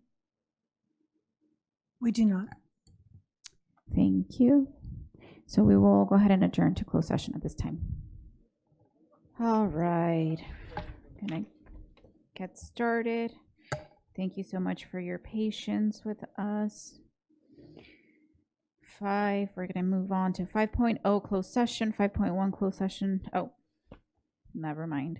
6.0 action reported from closed session. 6.1 approval of job description, central kitchen manager. Do I have a motion?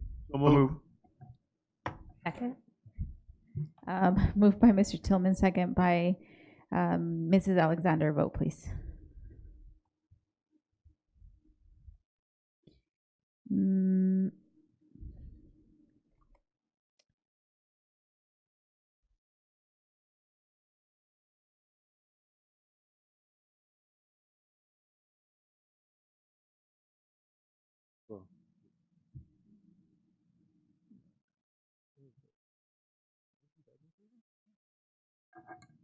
No.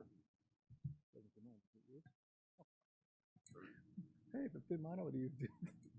Leave me alone. Mr. Tillman?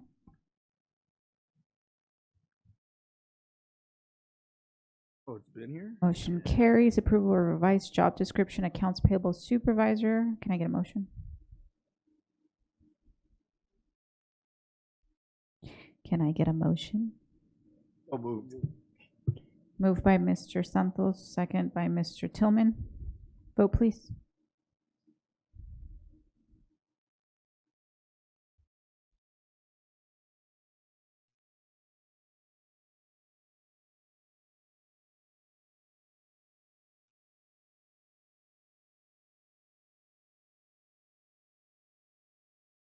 Motion carries. Expulsion of students. Can I get a motion? Moved. Moved by Mr. Tillman, second by Mr. Santos. Vote please.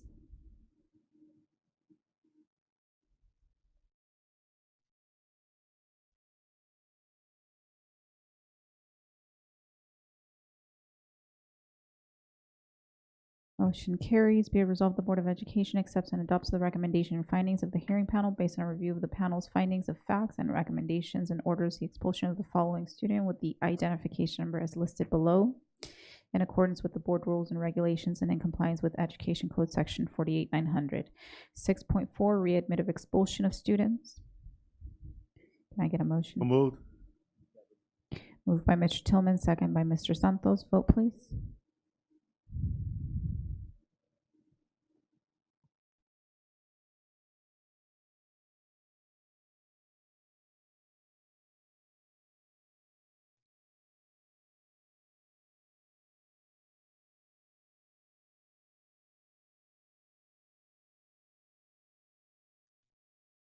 Motion carries. Be it resolved, the Board of Education authorizes the readmission of the following student with identification numbers as indicated below to schools of the San Bernardino City Unified School District in accordance with board rules and regulations and in compliance with Ed Code Section 48900 6.5. Petition to expunge, rescind, sealing of records, or modify youth court or expulsion. Can I have a motion?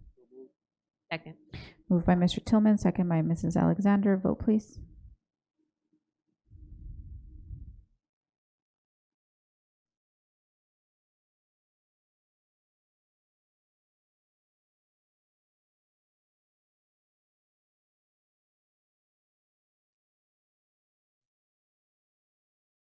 Mr. Santos?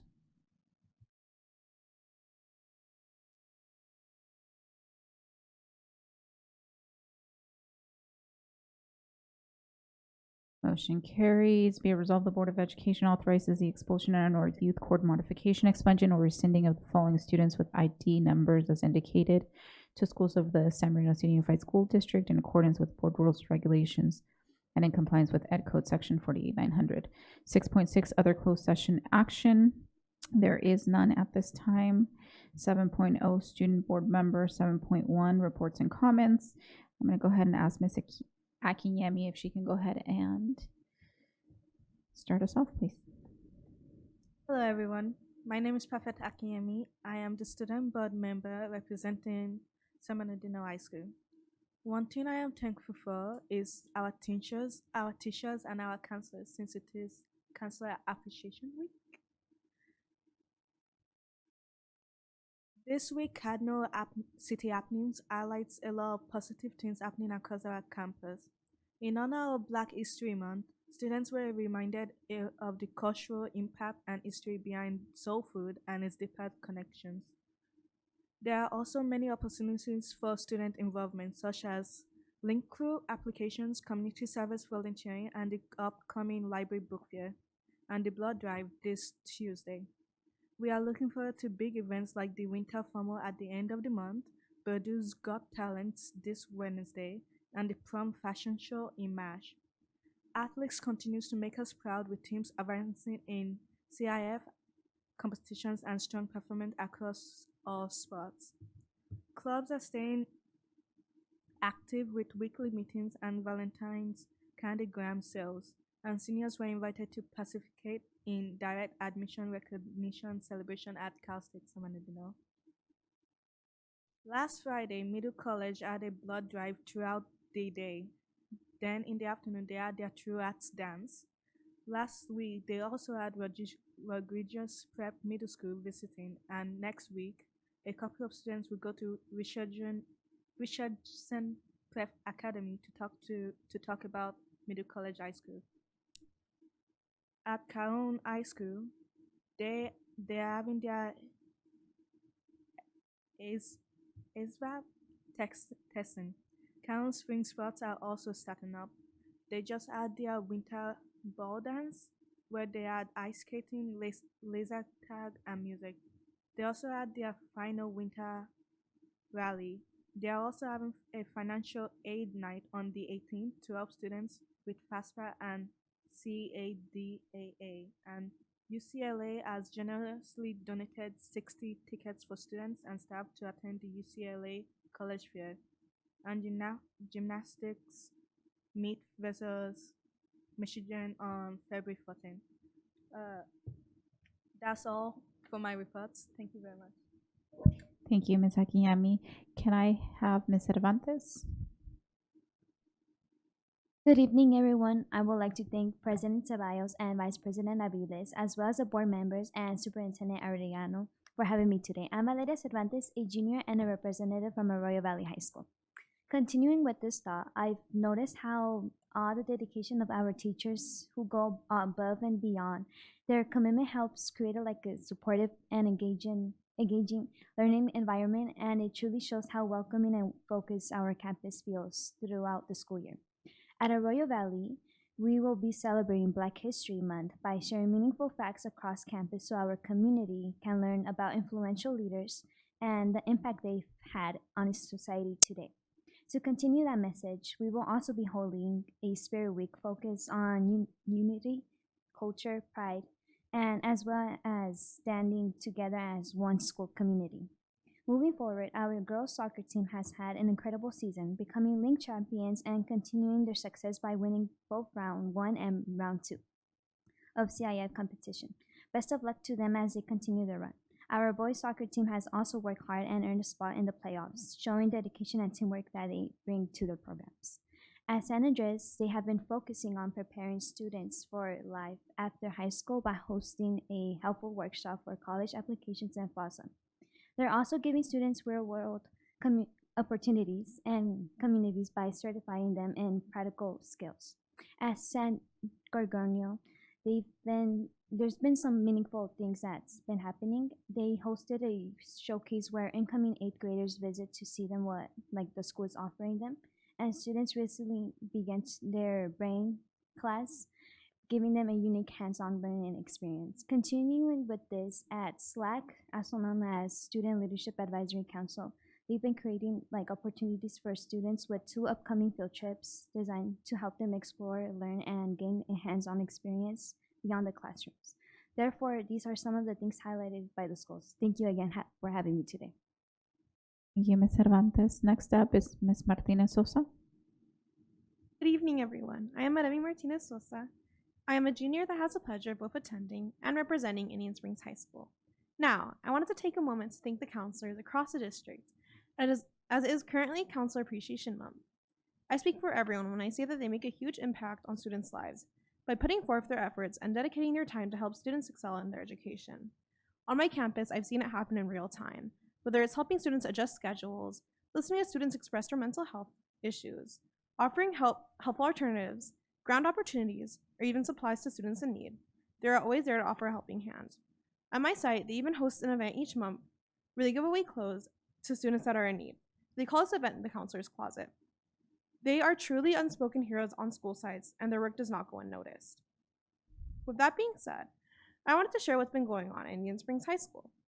To begin, I wanted to share how we are recognized across the nation for our AP Psychology class, due to the fact that on our unit on child development, rather than use an egg for the classic raising a baby experiment, we used Tamagotchis and reflected on how our parenting style shaped the way the baby acted and evolved, as the parents showed what level of care the parents had given it. Another event that was hosted was for the AP US History, where the students were tasked to create a board, speeches, and give out prizes for a fair with topics surrounding the progressive era. Students would be graded based on the attendees' thoughts, these attendees being from various history classes all the way from world history to AP government. Then we hosted a senior event for Valentine's Day called the Broken Heart Dance. It had a food truck to sell coffees, and as we worked hard to develop this occasion, we even had a Valentine's themed Spirit Week in preparation for it. And another thing I wanted to bring up as well was that we are actually having a Black History Month themed dance as well, which is going to be called Black Love, and it's going to be this upcoming Thursday, I believe. Then, at Pacific High School, there had been a ribbon cutting ceremony to honor the opening of their new biomedical building. This building allows students who are planning on going into the medical field to take initiative in high school and get the hands-on experience by putting them ahead of the game and connecting them from the gateway from high school into college, which could qualify many students for internships and various new possibilities. They have also begun their spring sports and have been hosting food distribution events with Pure Land, giving food to communities in need and offering community service all in one. Another thing I wanted to point out is to thank our student board member, Damien, for speaking at the ribbon cutting ceremony. Lastly, Sierra High School has a new shipment for Olive Branch, which helps provide students with clothes. They have just gone on site at Cajon campus to distribute the items. As well as their College and Career Center has been hard preparing their seniors for college applications and FAFSA in order to best prepare them for their futures. Unfortunately, there has been no SLAC meeting this month, but there is going to be an upcoming Pepperdine field trip, which a lot of students in SLAC are preparing for and very excited for. Thank you for your time and have a lovely evening. Thank you so much for those reports. We're going to go ahead and move on to 8.0 administrative reports and presentations, 8.1 school climate and culture, key measurables, systems, data interventions and consequences presentation. I'll go ahead and turn it over to Dr. Rodriguez. Thank you very much. How fitting it is to be able to celebrate our school counselors and the impact that they make at our schools every single day. Today, board, you are going to be hearing from two amazing directors from the Student Services Division talking about key measurables, specifically looking at our non-academic indicators that are part of the California dashboard. In our report today, you're going to see some definite points of data that we're very proud to show you in the impact that it's making on our academics.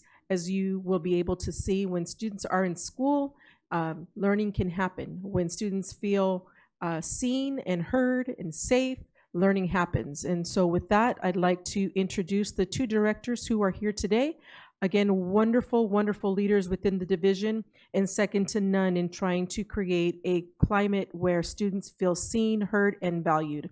So I'd like to present to you our two directors.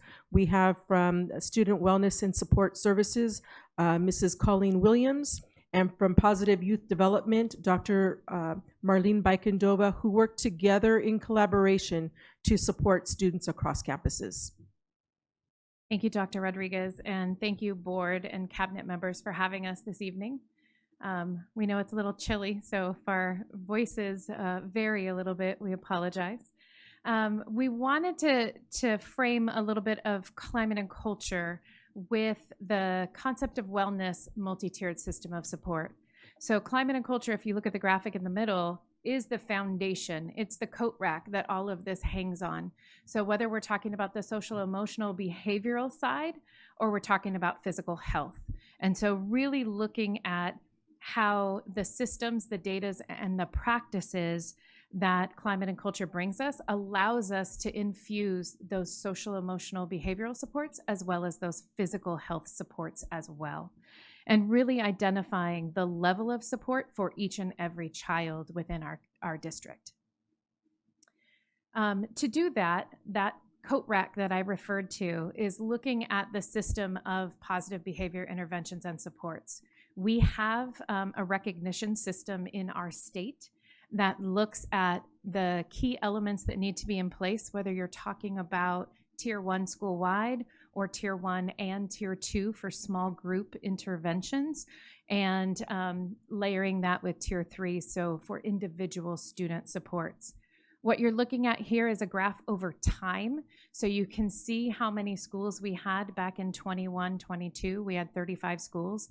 And every year we keep climbing a little bit, and at the place of 68 schools, and really getting to celebrate with all of those is a max capacity room situation, which is a great thing to celebrate.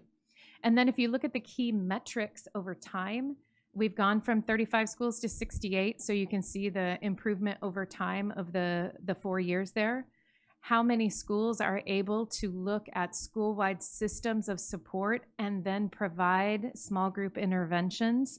That would be your gold recognition schools and the improvement level, as well as your platinum level means that they're able to address students across those tiers.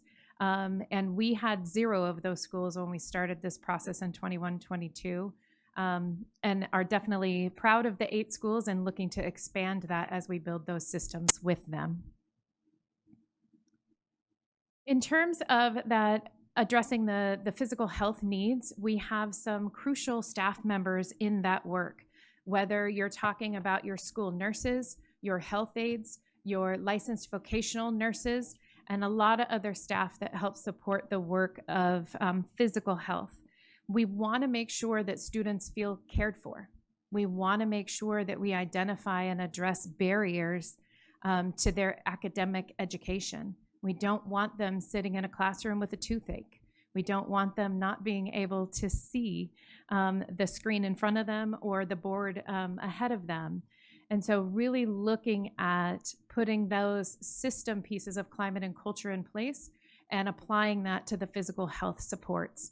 So you can see each one of those measurables over time has grown quite a bit, whether you're talking about how many students have participated in telemedicine visits with Hazel Health that's available for all students, how many students participate in our Saturday immunization clinics, all the way through our most recent partnership of school vision clinics, where students get an eye exam and get to pick out their own cool frames and get their glasses at no cost within a week or two.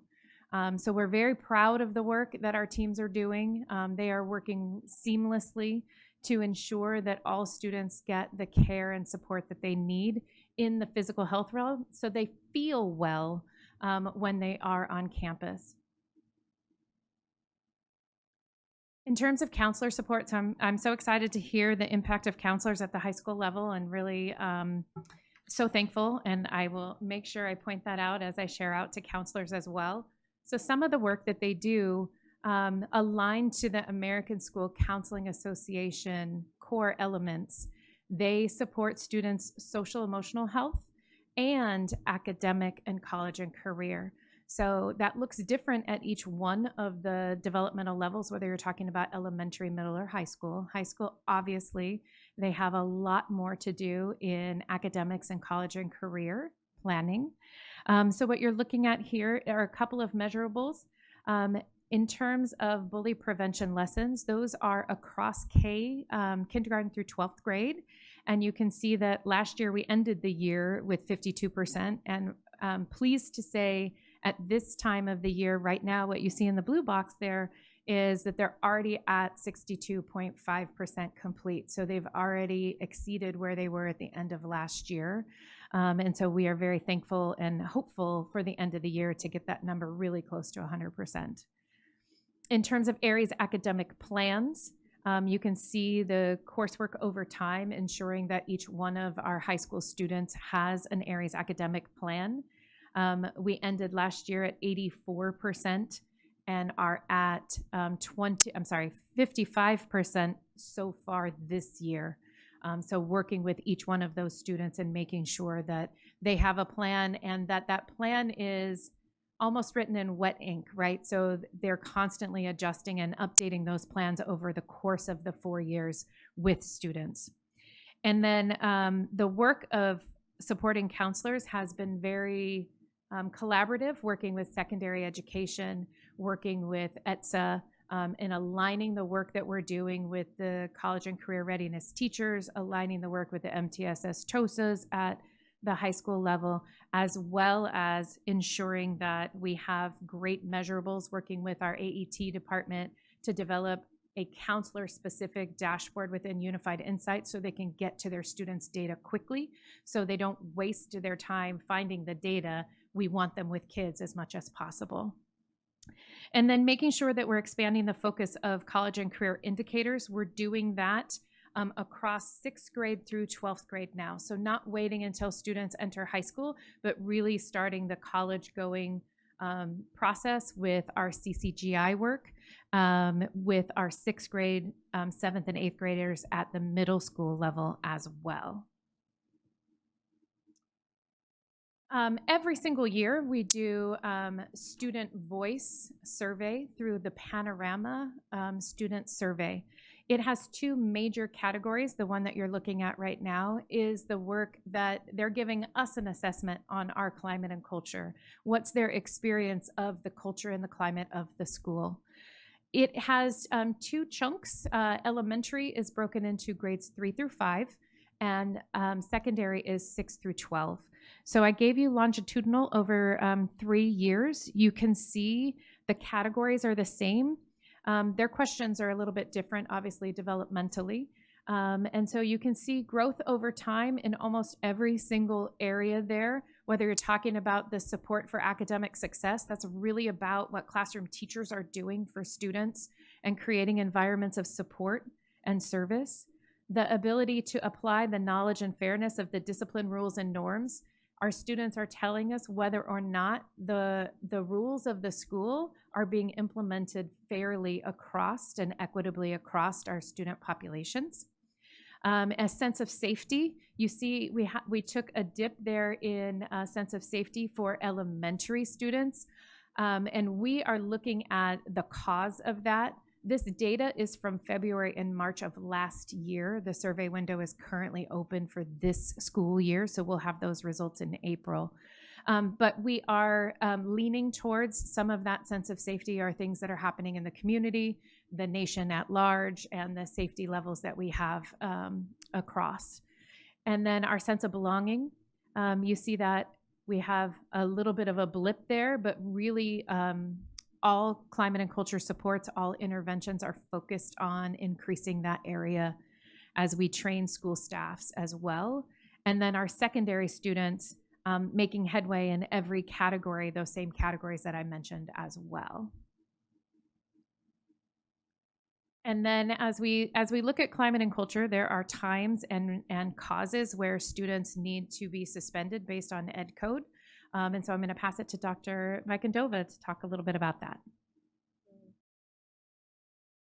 Thank you. Yes, climate and culture, another indicator would be suspension rate. So very happy to show you that our suspension rate at the end of last year went down by 1% or on either 0.9 or 1%, depends on which number that you look at. But to go down below 4% for the first time ever was such a wonderful accomplishment for our district. This, of course, is a huge collaboration between many, or the entire student services department, including, you know, teachers on the front lines, admin of different sites. But an incredible accomplishment, and our big goal really was to prevent the behaviors that lead to suspension. So we worked on that, and as you can see for our data right now, trending for August through January, at the end of January we were at 2.1. So we suspect that at the end of this year our suspension rate will be even lower. So we're really hoping that happens, and it looks like we're trending in that correct direction. As you can see too, in terms of when we do have to suspend kids, we have really reduced the number of days that we're giving students. A lot of this too really is equipping our administrators and sites not only to have awesome climate and culture, you know, led by the Swiss team, but also even just kind of using the Tier 2 restorative strategies when a student does something wrong so that they don't repeat that same mistake. So again, trying to prevent the behaviors that lead to suspension, but also prevent repeat behaviors is really what we focused on throughout the year. Now, looking at the suspension rate, thank you. You can see the different levels broken down by elementary, middle, and high, and each area is trending down. If you look again through August through January, we believe a lot of those indicators will be lower as well by the end of the year, especially middle school is trending very low at this time. Going to our student groups, you can see most of them are trending down. We do believe, now looking at August through January for foster, that will trend down this year as well. We have about 13 weeks left, so we expect that one will be lower. That group is quite small, so it is difficult. Just a change in a few students could change numbers drastically for foster, but we nonetheless are working on that group with our specialized learning department. And here are our expulsion numbers, again trending back down, as you can see.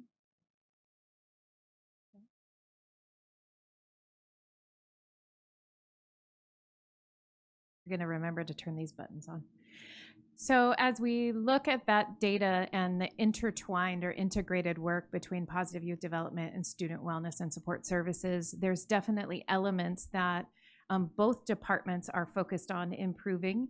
And so while we have a blend of even the bully prevention responses, for example, student wellness supports our counselors to do the bully prevention lessons in the classrooms, but positive youth development is responsible for the restorative conferencing, but also the undercover anti-bullying teams as well. And so how we share the work and have expertise within our departments to do that work. So we're going to continue in the student wellness department to support the systems, interventions, and data-driven efforts that we saw such great movement in over the course of the last few years. We're working on refining the expectations and the data-driven implementation for counselors and nurses, and then expanding the utilization of those physical health services. So getting the word out to people and letting them know what services are available right at their own school, if not in their local area when we do Saturday events. And then in terms of positive youth development, they're also going to focus on. We're going to, once a month, or about once a month, we run what's called Vice Principal Administrative Leadership Institute. And that is really the staff development for vice principals, the hands-on people that really help bring climate and culture on a campus. So one of the big things we focused on this year was, again, what are the strategies that we can use in lieu of suspension? We also really focused on, do you know how a suspension rate is calculated? We found that that was very useful information, and once our admin understood that, that helped them make better decisions and deciding when to use restorative practices, so that was a good thing to do. My team also really works on Restorative University 1.0, 2.0. Those are strategies that school sites can use in lieu of suspension. Again, teaching kids empathy, teaching kids how to make it right. So it's really about holding the students accountable in a better way than just sending them home for the day. The other big thing they do too is we hold youth court. So that is part of 2.0, is teaching sites how to do youth court at their sites. And then again, as Colleen stated, we run the bullying and conflict intervention teams. So my team is out there running undercover teams and also restorative mediations across the board, across the district. So we talked about the climate and culture coat rack. We talked about physical health services and supports. And then that other half is really talking about the social, emotional, behavioral supports that are available as well. So we have a tiered social, emotional, behavioral support to ensure that all students receive the right level of care. This is a snapshot for you of how do we create classrooms that have really high academic expectations, but are also this welcoming, safe, and nurturing learning environment where I can take risks with my academics, where I know I'm supported and I can get the help that I need. So we're really looking at classrooms to have the effective classroom practices in place. We used to do those trainings at the district level and bring people in.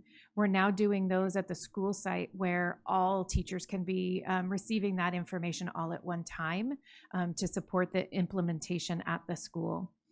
And then in terms of our Tier 2 interventions, just like Marlene mentioned, Positive Youth Development has undercover anti-bullying teams. We have 3 offerings there: check-in, check-out, which is for students who need additional adult attention. We have the emotion management group, which is for social emotional learning skill development. And then we have Trails to Wellness, which is for students who are displaying anxiety or depression-like behaviors. And so each one of those is a training for the teams, and we're looking at addressing different reasons why kids need more. And then we have intensive Tier 3 support, where we're looking at just one child, the environments that they're in, the supports that are there, and what is necessary for them to thrive. And we do that through a behavior intervention plan or behavior support plan.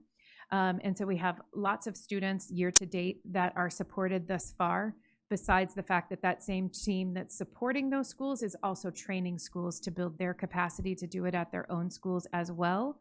And that work is now aligning with special education, so that we will have, by the end of this year, a unified behavior intervention plan, behavior support plan process, whether the student is general education or special education, which is really important to the work that we're doing for equity.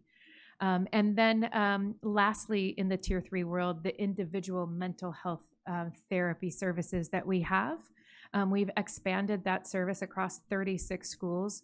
We have a pilot social worker intern program that will expand next year and stretch a little further for us, as well as the ability with some more staff becoming licensed to be able to supervise associates, which will expand that service as well. And then the schools that don't have service with us still have service with Victor Community as well, and some paid partnerships as well. And then the other part of the Panorama survey is around social emotional health. So students take a self-assessment within that survey around their own assessment of their self-management, their self-efficacy, their growth mindset, et cetera. And so you see those numbers here. Let me explain this chart to you. The number that's in black text with the percentage is the number, the percent favorable. So that's a positive number. So for example, self-management for our students in grades 3 through 5 is 64% favorable. And then the number that's next to it in gray is 23% approaching favorable. So those are the almost favorable number. And that's important to us because those are the students that we want to ensure that we engage with and strengthen their numbers too. So you can see our growth over time, again, in the secondary area, all of those categories making growth in terms of their self-assessment, so growth over time, right? Self-efficacy and growth mindset have a drop of 1 point favorable. And so we're looking at digging into that. This is where we decide, is the social emotional curriculum in the classrooms working? Is it helpful to students? Do we continue that work? One of the things that we just hot off the presses received in digging into the data was that we found that schools that teach at least 70% of the SEL curriculum actually had a reduction in their chronic absenteeism of 9.5%. So that sense of belonging is being increased. The students want to be on those campuses. And then there was a drop in chronic absenteeism of 7.9% for schools that taught at least 60 to 70% of those lessons. So we would increase and encourage our schools to continue to teach the SEL curriculum that we have, second step for TK through 8th grade and School Connect for high school. And then we have zones of regulation to teach self-regulation to little ones mostly. And then in terms of what we're going to do about this data, really looking at ensuring that we're increasing those classroom lessons, ensuring that teachers all have access to the curriculum, which is digital now, expanding access to those tier 2 and tier 3 interventions that we talked about, whether we're talking about the one for adult attention or the one for SEL development across our schools. We want each one of our schools to have all 3 of those offerings and undercover anti-bullying teams as well. And we want each school to be able to address individual student care in a behavior support plan or behavior intervention plan and progress monitor the student success of that and fine-tune that plan as the student responds. And then, as I stated, expanding access to mental health therapy. All of our schools have access, all of our students have access, but we want to increase the capacity of our own internal team to provide that care and that connection to our district staff and school team as well. And our last indicator, chronic absenteeism, as you can see, we have been improving over time. We made some bigger drops in the beginning. We kind of plateaued, but right now we are trending back lower, so that's great to see. That is our overall K-8 and K-12 data. If you look at, this is it broken down by grade level. See that data there. Again, all of them trending down, which is great. That's what we want to see. And then this is by student group. So you can see for August through January, we believe all of the indicators will also end at the end of the year be lower. So we're looking good so far. And our response to this data from last year, we really said, okay, how are we going to make a big difference? And one of the things we learned about is really pushing short-term independent study when it's necessary. We now worked with elementary ed, and they have created online teacher packet resources to remove that barrier. That's the biggest barrier to getting short-term independent study funded. We just found out maybe a month ago that we doubled the number of funded short-term independent study packets or independent study days from last year to this year. So we're already on a much better track for that data. And then, of course, we're working on transforming our SAR process. We've taken it to the sites. We do SAR blitzes there. We also just changed the format to make it more restorative and also trauma responsive. And then, as usual, we're pushing Saturday school. We're up to 44 schools now. We have a plan for really pushing it through the end of the year and then into next year as well. And that is it for us. And our timer went off, so we are over time. Our apologies. Just by a little bit. It's So kind of as a you lot. can see, Board, the collaborative work between these two departments, as well as the collaborative work of all of the directors within the division, is demonstrating good results as far as the indicators. And so I'm very proud of the work that is done. The entire division is focused on the non-academic indicators as we support the academic program in the school district. So we understand that academics is number one and key. Our work is to support those learning environments so that they are conducive for learning. Thank you. Thank you so much, and I will pass it over to Mrs. Alexander. Thank you. Thank you for your report and all the good work that you and your team performs. I had a few questions. One of them is in reference to the services that we have, particularly just, I believe you had mentioned, Colleen, how to get the message out there and to increase the awareness and the utilization of our services. What is the plan around that? Particularly like for dental and eye care. Yes, so eye care is a little interesting. I'll answer that one first because I think it's simpler. Eye care, the vision clinics are coming off of the data from nurses doing their mandatory screenings. So nurses screen students in kinder, 2nd, 5th, 8th grade for vision. And so the students who fail that screening then normally they would get a referral to say, hey, take your child to the eye doctor. We now say, hey, take your child to the eye doctor, and here's a clinic that's coming to your school and their consent. So sign that and we'll take care of it for you. And so those students are being directly invited as a result of their screening data. And then if the nurse doesn't have enough students to fill every single slot of that clinic, they'll go back to students who were screened last year who don't have glasses, or a student whose glasses broke, to make sure that they're maximizing the service that we have coming to the school. In terms of dental, we have 4 dental providers. They are divided up across the district based on level of service and need. And every single school, through the school nurse and the principalship collaboration, they're required to have a dental event with us. And so we want to make sure that as many students as possible access that, and that is open to absolutely every student at the school. So a great problem is that we need a second or a third day at a school for those services. So our school nurses take the lead with that, working with their principal, but also the school team. Most of the time they're putting that in their parent square, they're talking to families, they're sharing. We print all of the flyers so every family gets a copy of the flyer and the consent, what this is, and providing that service. And then some of our providers do specific care for like grades 3 through 4, 3 and 4. And so they do sealants and care at that level. So we just target those grade levels as well.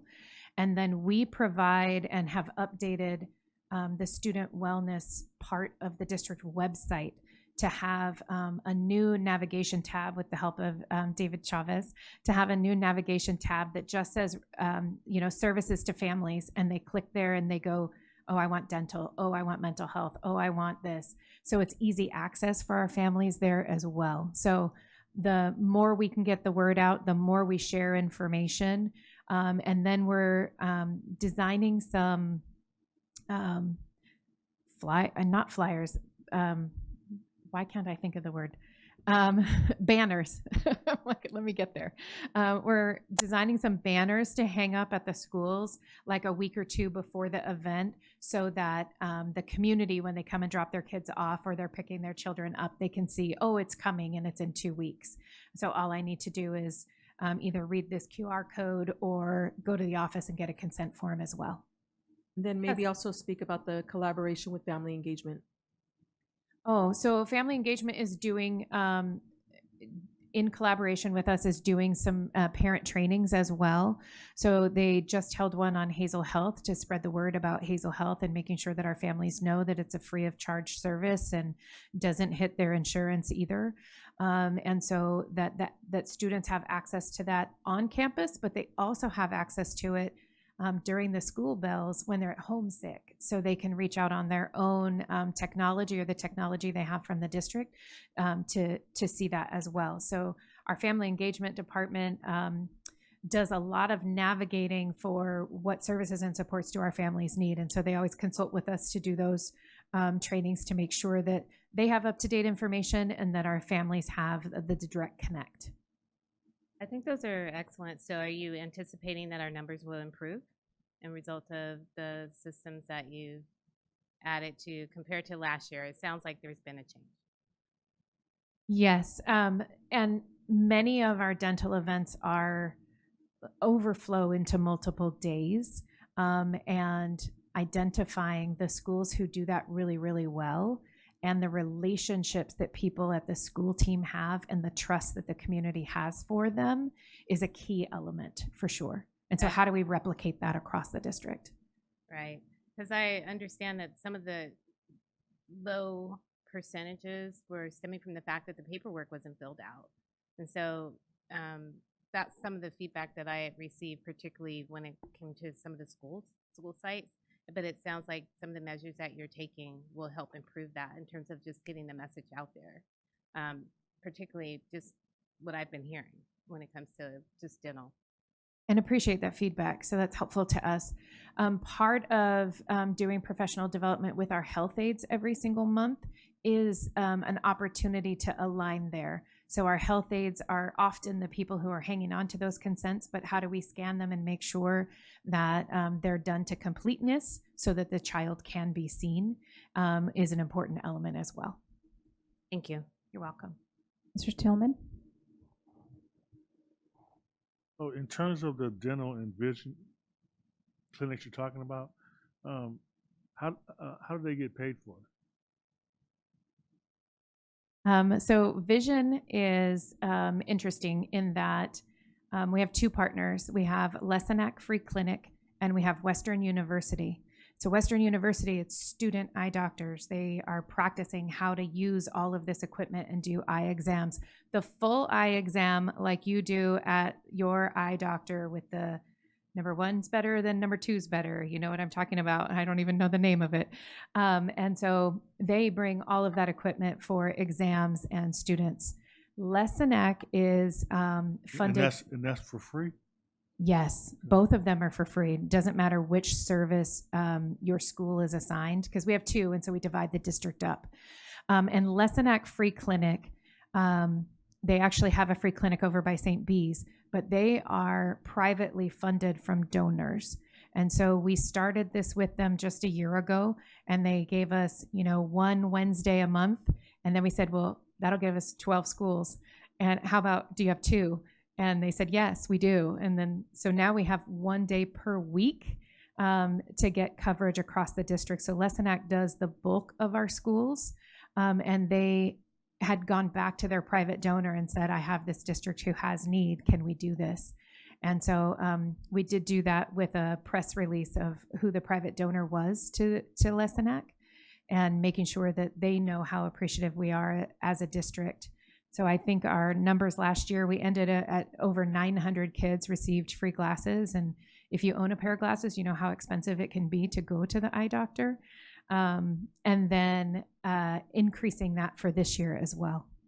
And none of these services qualify for Medi-Cal reimbursement that we get through the district? So when a community partner is doing the service, they're the ones that would do the Medi-Cal reimbursement. So our dental providers do, some of them do Medi-Cal reimbursement for their services. So like Healthy Teeth for Kids, Jerry Smiles, they do Medi-Cal reimbursement for the services that they provide. Now, for Medi-Cal reimbursement for the services that we provide in-house, the nurses do reimbursement for the screenings that they do. And we do screenings for upwards of 16,000 kids a year for vision and hearing. and we submit that to the Department of Healthcare Services for reimbursement. What does our screening specifically do? So they identify if a student is not passing, the eye chart on the wall. And so it has near vision, far vision, and can identify some key elements. And then when they go to the clinic, they get a much more in-depth exam from an eye doctor. And then in terms of hearing, we do audiometry. And so they have the audiometry. Do you remember when you used to have to raise your hand in school with the different frequencies? And so they screen all of those frequencies. Nurses screen all of those frequencies for our students. With our parent groups, I know we have a lot of parent group meetings. Do we explain to the parents the importance of getting their students qualified for Medicare so that we can provide these services with some of the vendors? That's definitely part of the supports, and doing better case management for that. We just started within the ARIES data confirmation, collecting health insurance information in our ARIES system when students start school, so that we can see where the holes are and what families need support as well. And so working with the county to make sure that we're able to help and assist families in like the TAD office to qualify for Medi-Cal. The majority of our families do, and so how we give them access. And that will also roll into the opening of the Pacific School-Based Health Center. And so when SAC Health is, our physical health partner there, they will also help with those services as well. So kind of leaning on it from multiple angles, and then developing trust over time and family engagement being a part of that as well. Yeah, because I know I talked to some of our vendors that work with us providing services, and if they can receive more funding from parents who qualify for Medicare, then they're able to service more of the students whose parents don't fill out the paperwork and get the kids qualified for Medicare. So it benefits all the students. Yeah. Great. And then on a different note, in terms of the chronic absenteeism, I just wanted to commend the district on the numbers going in the right direction. And what do we contribute the biggest, the drop in chronic absenteeism is just, I know the further we get away from COVID, I know it's going down, but any other things that are really affecting it to allow it to go down? Yeah, I think it's everything. We're really working on climate and culture, again, with Swiss, but many departments. I think helping with Vice Principal ALI helps because we get to spend time with the vice principals. A lot of them oversee attendance on their campuses. So helping them understand climate and culture, but also attendance works. The independent study, I think, is starting to make a difference right now as well. Really helping us push the numbers in the right direction. And I think in this area, it's a win-win in terms of realizing that there's funding involved. So if there are things we can invest in to keep those numbers going down, then we need to make sure we have the discussion. A lot of times we don't want to talk about things that cost money. But in this case, you could actually spend money. And make money, yes. Exactly. And in the end, the biggest goal is benefiting the student. But it could be a win-win, and so hoping somebody's thinking in those terms of saying, you know what, if you mentioned Saturday school, right, or attendance verifiers, whatever it is, if we need to hire more, if we think those type of positions benefit the chronic absentee going down, then we should look into that. Yeah, So- we are working on. I was going to say, if you could talk about FOMO as well as our new vendor that's going to assist us with the AI attendance. Yes, so one of the vendors that we are working with, and I don't even think it's very costly, that should benefit us greatly as well. It will use AI and direct text messaging to parents, and they can direct message right back as well and tell us what's going on, what's the barrier to getting their kid to school for that day, so we can immediately respond to parents and get them to school hopefully that day. I just want to weigh in on the AI because I bought some furniture and they sent me like 50 texts. So I want to caution us to make sure they don't go overboard and have parents get turned off because we don't want them to block they're getting us. too many messages. Yeah. Exactly. Yeah, we have discussed that issue as well too, and we'll be able to monitor that as well. Thank you. And then FOMO events too, we still run a ton of those. Those are fear of missing out events. So just randomly, we ask schools to create these really fun events. Don't tell the kids what day it is. They just, hey, it's going to happen sometime this week. You got to be here to participate. So we do a lot of that. My department actually has a bunch of fun equipment like foam pits and color runs. And yeah, we loan all that equipment out to the sites and they borrow it and create events. So that's fun. Tomorrow is Operation Student Recovery, by the way. And in one day, we should be able to, we believe we got the numbers to hit up at 1,000 homes in one day. So tomorrow we'll be out there in the community helping parents remove barriers and get kids back into school as well. Sounds great. Thank you very much. You're welcome. Mr. Santos? Thank you. All this is awesome. I just had a question. Something that caught my eye was the middle school suspension rate. It's a dramatic jump. So is that policy change, the way we report, or is it all how we're doing our restorative practices? So when you say jump, it went down? 6.8 yeah, to from 2.5, which... Yeah, so trending really low right now for middle school. Middle school in particular, they definitely embrace restorative practices, and a lot of them refer kids for youth court, things like in lieu of suspension. So instead of suspending you, I'm going to send you to youth court. So a lot of them are referring to youth court as well, and then they just use the restorative practices on campuses. They have been sending their VPs to training. My team also goes into the school site and helps them develop their Tier 2 system. So it's a number of things, I think, and really the attitude of the middle school principals, I have to hand it to them. They really do want to be restorative when they can and as often as they can. So hoping to stay low in that trend. Thank you. Was that all? Mrs. Alexander? FOMO, fear of missing out? Okay. I was just wondering because you said FOMO. I was like, just a question regarding youth court. I heard you say that there's a possibility that you're going to expand youth court at the school site. What is the plan around that? And when you say school site, is it primary, secondary? Where are we going to roll that out? Secondary is where we're first rolling it out. So we've asked school sites, hey, if you're ready to do your youth court on campus, they have to have a level of some Tier 2 and Tier 3 interventions rolling. So a few of them have reached out. So my site has gone to them, started the initial training. They're looking to basically set up the program on their campus, which is nicer because they don't have to wait for us. Like if an incident happens, they can get the kid in within the next couple of days. It does take a lot of training in terms of their student volunteers, but my team is there beginning to help them with that. So we have a number of maybe 3 or 4 sites interested right now. Don't quote me on which schools. I don't have that in my head at the moment, but yeah, we have schools interested in working on that, and they also come to Restorative 2.0 where they learn the foundations of the purpose behind it and how it works. So working on it. Would there be volunteers as well Yeah. in the community, just like what you do regularly?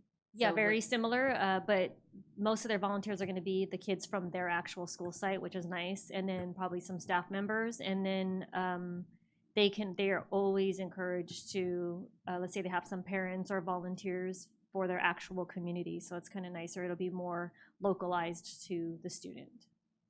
Thank you. You're welcome. Ms. Grande?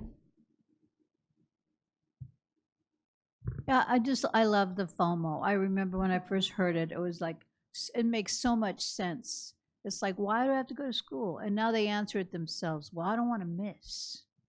They're going to miss something. And then I think it started with the Lego thing, and it's like wildfire. It's like so great. And I'm always thinking of new and interesting ways to get the FOMO. And so my thinking, I believe we used to do it years ago, but we used to have the Humane Society come out and teach children caring and responsibility, and they would bring out pets and things like that. Are we in line to do anything like that with them anymore? They've kind of shrunk their imprint in the town, seems like, this last few years. I know they've had problems, but caring, responsibility, all kinds of good things. Any thoughts on that? I have not worked with the Humane Society, but I love animals, so that'd be a fun day at work for me. So definitely am happy to look into that. They used to have a person, a leadership person that went into the, just throwing that out there for you. Thank you. Yeah, one of the things that we try to do with FOMO is that it happens before school starts,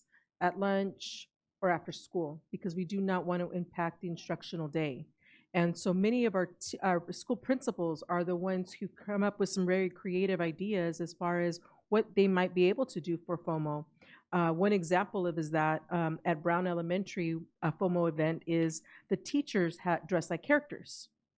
So it's just random fun things that can happen, just making things a little different, different experience for kids. So they can have something to look forward to. We also, we started hosting a luncheon for kids. If you're at school and you're doing the right thing, you might get picked. And so we actually held that last month. So there's a variety of things that are done, but that's a very good suggestion. We've also put in place special assemblies. We've had the sheriff come in and give away, things at school. So we're open to all kinds of just unconventional activities and events that are memorable, but also will entice kids, because if they don't come to school, they'll miss out. So I have a couple questions. I really like that idea, Ms. Grande. I know that animals are very therapeutic. I know that when I was a student at UCR during finals and things like that, they used to bring animals out and allow us to pet them, because there's research linked, to lower levels of stress and so forth. So that would actually be kind of nice. And if you do, please invite me. So just a couple of questions. One of the questions that I had was on page, it was your physical health supports and services page. I just wanted to better understand those percentages. So under the students immunized, the 24, 25, 99%, what does that mean exactly? Does it mean like 99% of the whole district of, students were immunized? So those numbers, thank you for asking for the clarity. So the immunized means that is the percentage of students that are immunized before the first day of school. So there are guidelines that we follow for students entering school. If they're new to district or they're transferring, they have to be caught up on their immunizations or in a catch-up cycle. Like I have the first dose and I've got to wait the couple of months for the next one. So that means out of the 40,000 plus students, we have over 99%. And I don't have the number in my head for this year, but last year when we got to an actual exclusion for immunizations at the beginning of the year, it was 45 students only for the entire district. So we do multiple Saturday clinics in the summer and run them throughout the year to make sure that families have access, and really excited about opening our school-based health centers as well, because they will have those services too all year long. So it would be really wonderful for families. We know better care is seeing your doctor and going to a well child visit and getting your shots. We do the shots so that students aren't excluded from school. Awesome. So I'm assuming that also applies to the vision and hearing screening. So out of this, because you don't screen all students, there are certain grade levels that you screen. So I'm assuming that out of the grade levels that you screen, 95% of those students were screened. That is correct. Okay. So we screen kinder, second, 5th, and 8th grade in vision and hearing, and then 11th graders are screened in hearing only. And then the students that go to IEPs, and those all get screened anyway. So those will be additional kids, but this is only measuring mandated, required percentages. Awesome. Thank you. And then on your counselor impact, climate, and culture page, I also wanted some clarity around those percentage numbers as well. So bully prevention lessons, you said go K through 12, and you were at 52% and 62.2%. What does 100 mean? Like when you talk about the percentage, what am I measuring it to? Every single student in the district. Okay. So we want to ensure that every single student receives the preventative lesson of bullying. Like why, what's the impact of bullying? What does it look like? And we've worked closely with Positive Youth Development for the lesson, in particular at the high school level, middle school level, to ensure that it's in line with undercover anti-bullying teams as well. And then the refinement for us of how counselors input that data has been sort of the learning curve of this year, is how do we refine that so every single one of the counselors across our district is inputting it in the exact same way. So when we pull the data at the district level, it's easier to find. So are these lessons like a one workshop lesson? Is it like a series of 5, or how does that look like?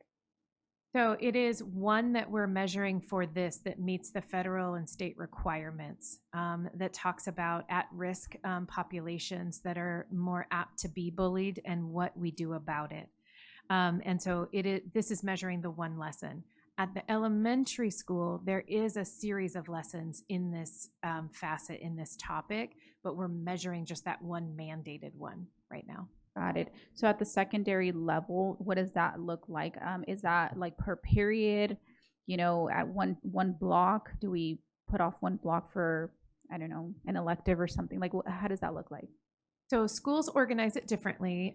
It is tasked to your school counseling team. So at a high school level, you have a team of counselors, and they organize it in different ways. Some schools, like this is the rock star of bullying lessons, and so that counselor does the lessons, or they all share based on their assigned grade levels or their assigned alpha, or they divide up the classes as a whole.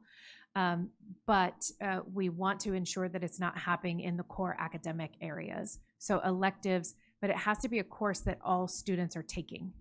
Does that make sense? So that you make sure you grab all of the students. Okay, thank you. And then the Aries academic plans, that's just through 9 through 12, right? Currently, yes. Okay. Sorry, just bear with me. No worries.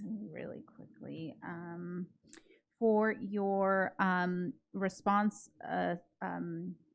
slide that you had, where you had Swiss and then PYD and what's happening under Swiss, it was increased site team capacity to implement MTSS systems, practices, etc.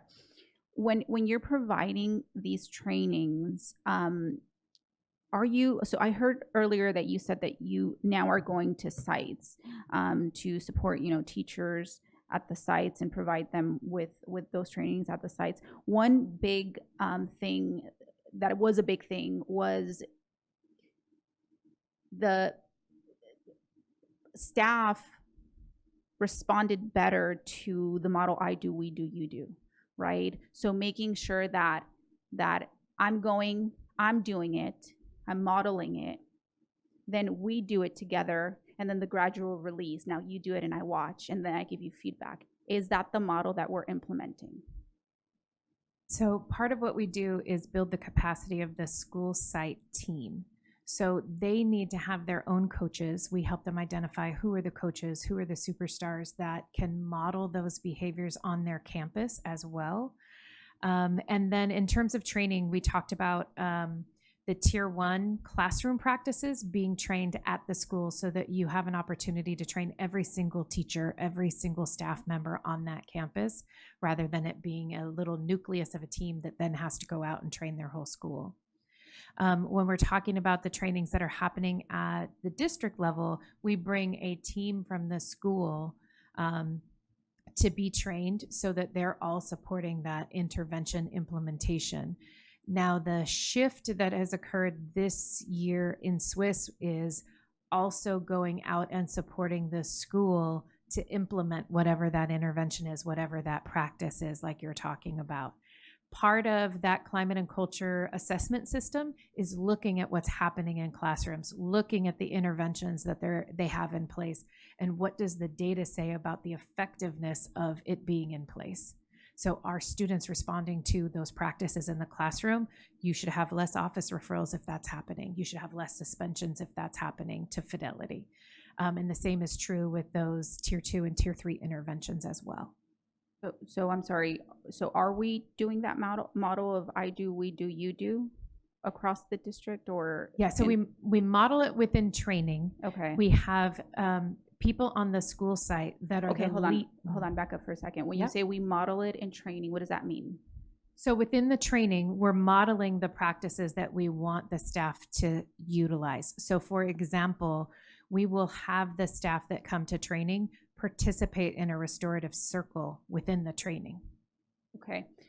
The reason why I asked that specific question is because, like I said, it's kind of been a big deal over the years, and it makes a huge difference. I would personally like to see more of that, even if you're teaching trainers to train.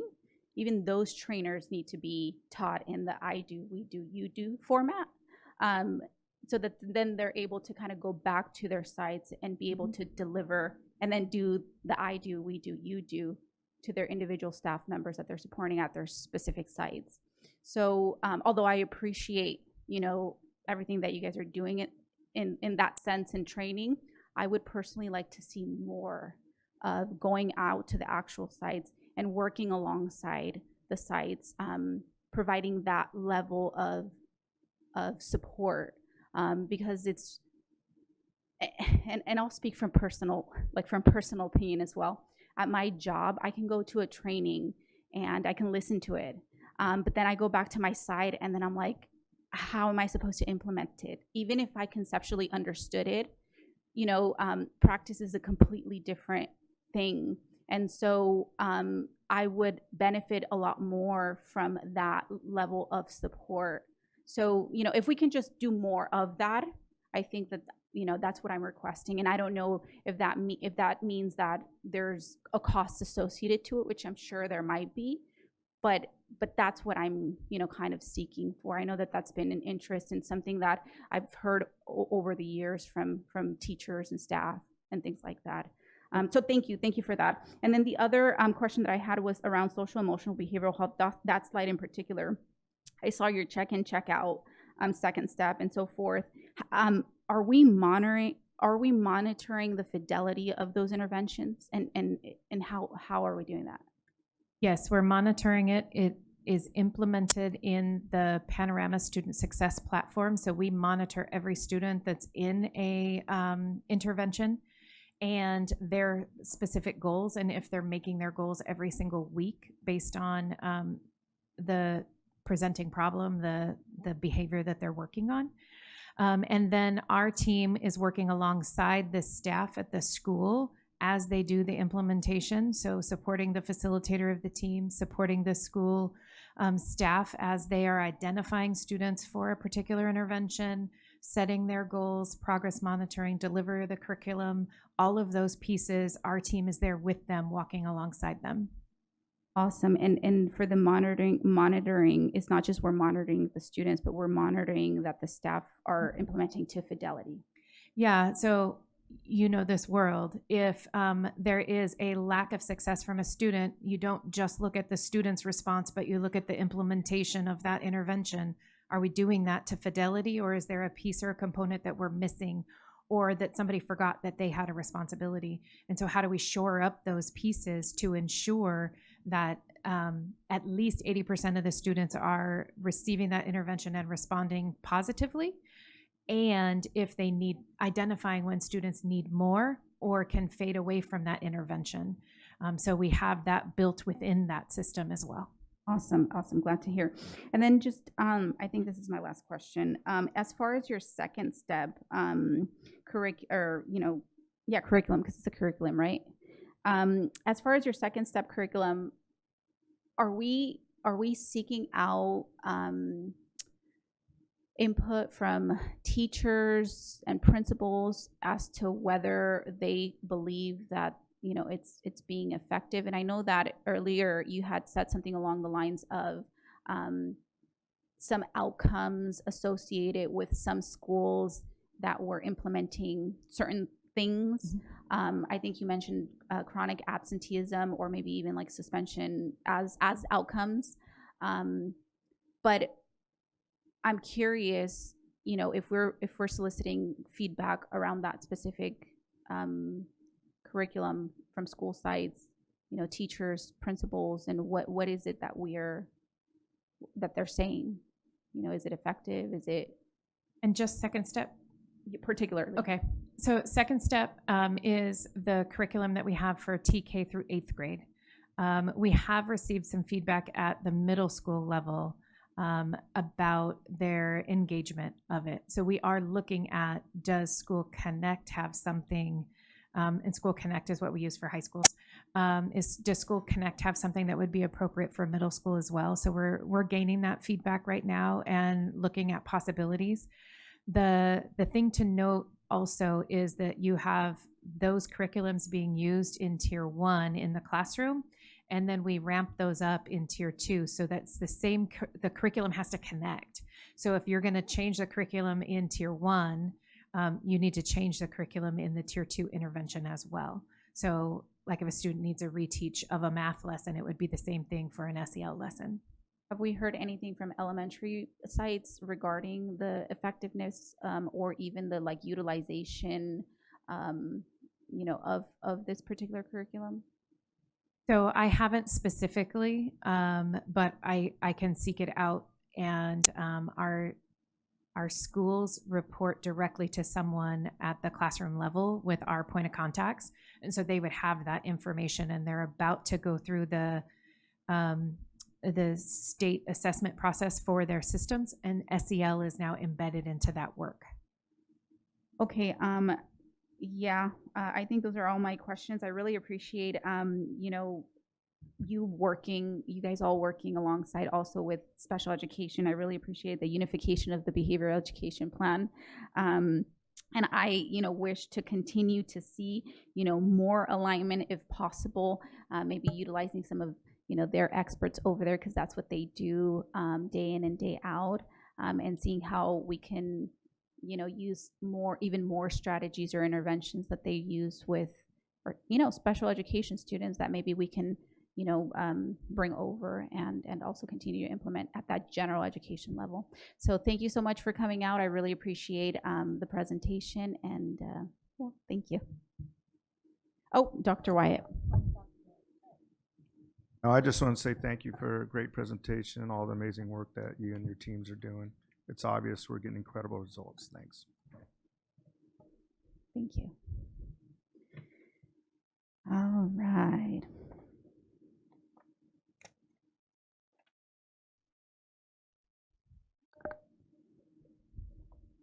We're going to go to 8.2, mid-year update of the 25-26 local control and accountability plan, and I'll go ahead and turn that over to Mrs. Applegate.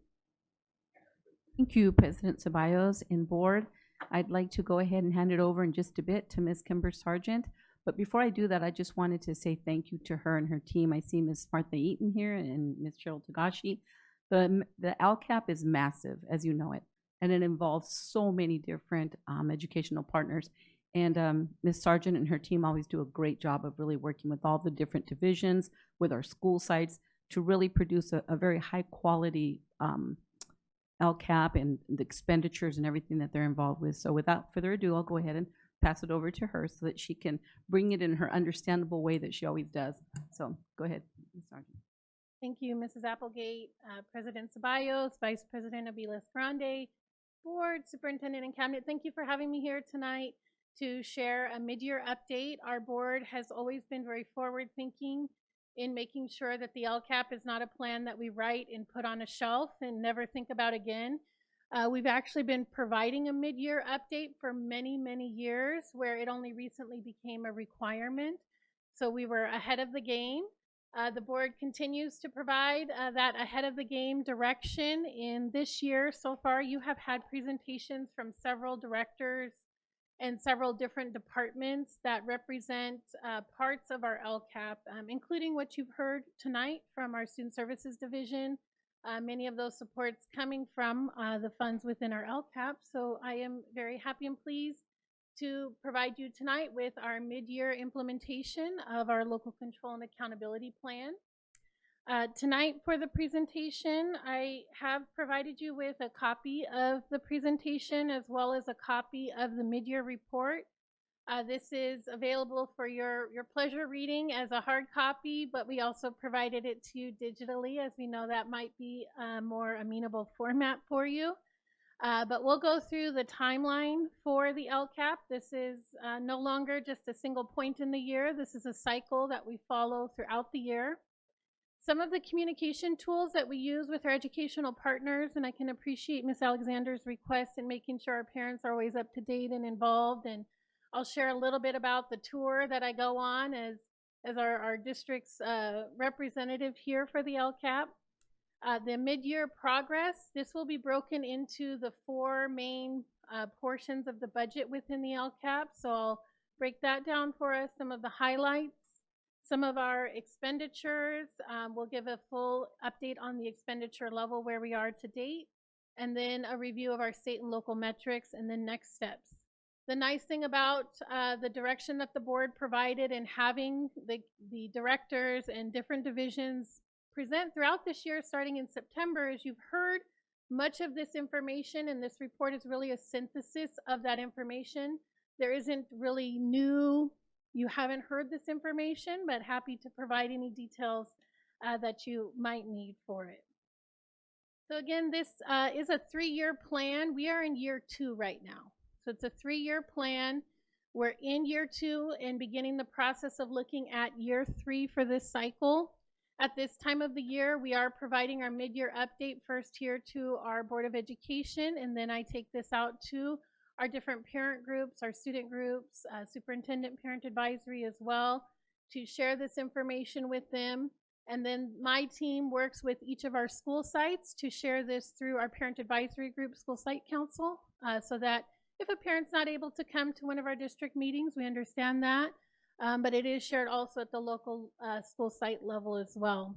Looking ahead for us, coming in through February and March, we will begin the educational partner input cycle. We use Thought Exchange as our platform, which is the same platform our superintendent used as part of his listening tour. This is a platform familiar to our families. We have used this over the years in gathering thousands of responses of input. But again, we know parents aren't able to come to every single meeting, or teachers aren't able to come to every single meeting. So any meeting that I attend, I take it as an input cycle.